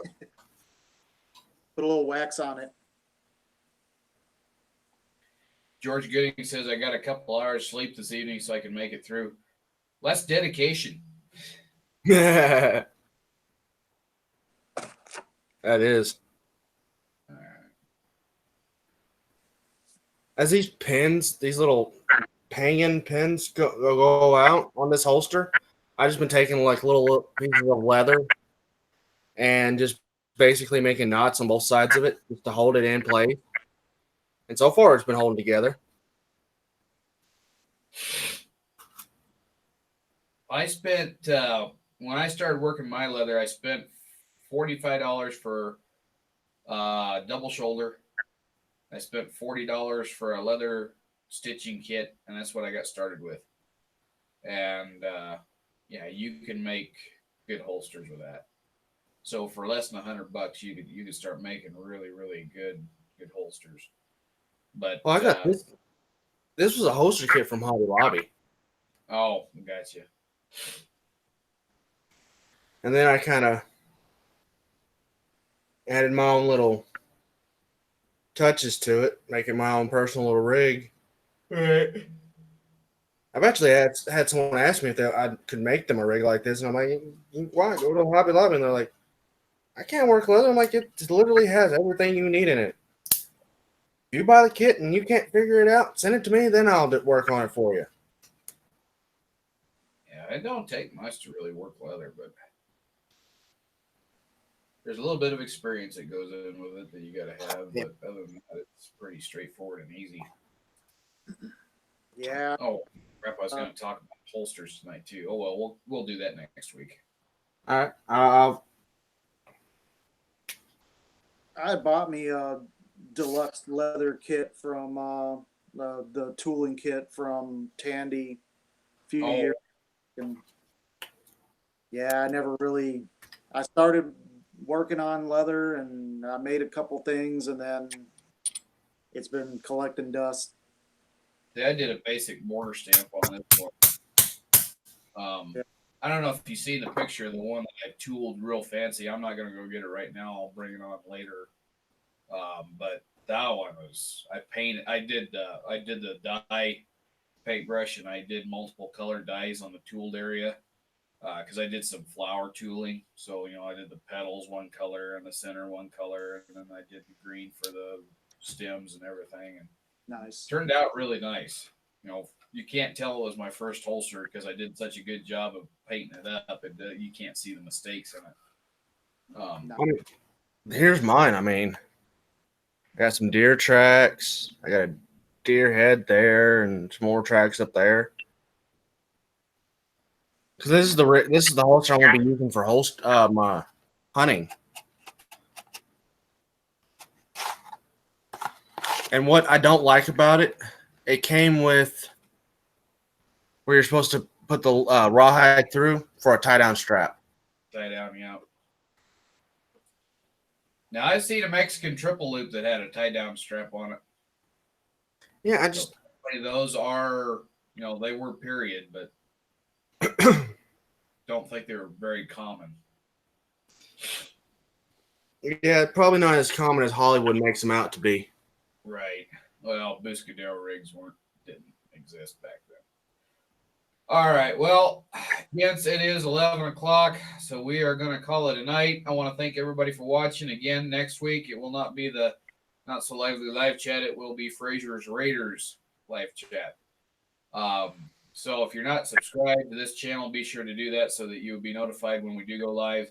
I want to thank Michael and Jeremy, and one of you two remind me to put links to your channels down there in the description box at some point. I'm not going to do it tonight because I'm going to go to bed here pretty quick, but remind me to do that later on. And I want to thank everybody for joining in, and we will catch you next week on Wednesday at 8 p.m. Mountain Time. Have a good night, everybody. Night, everyone.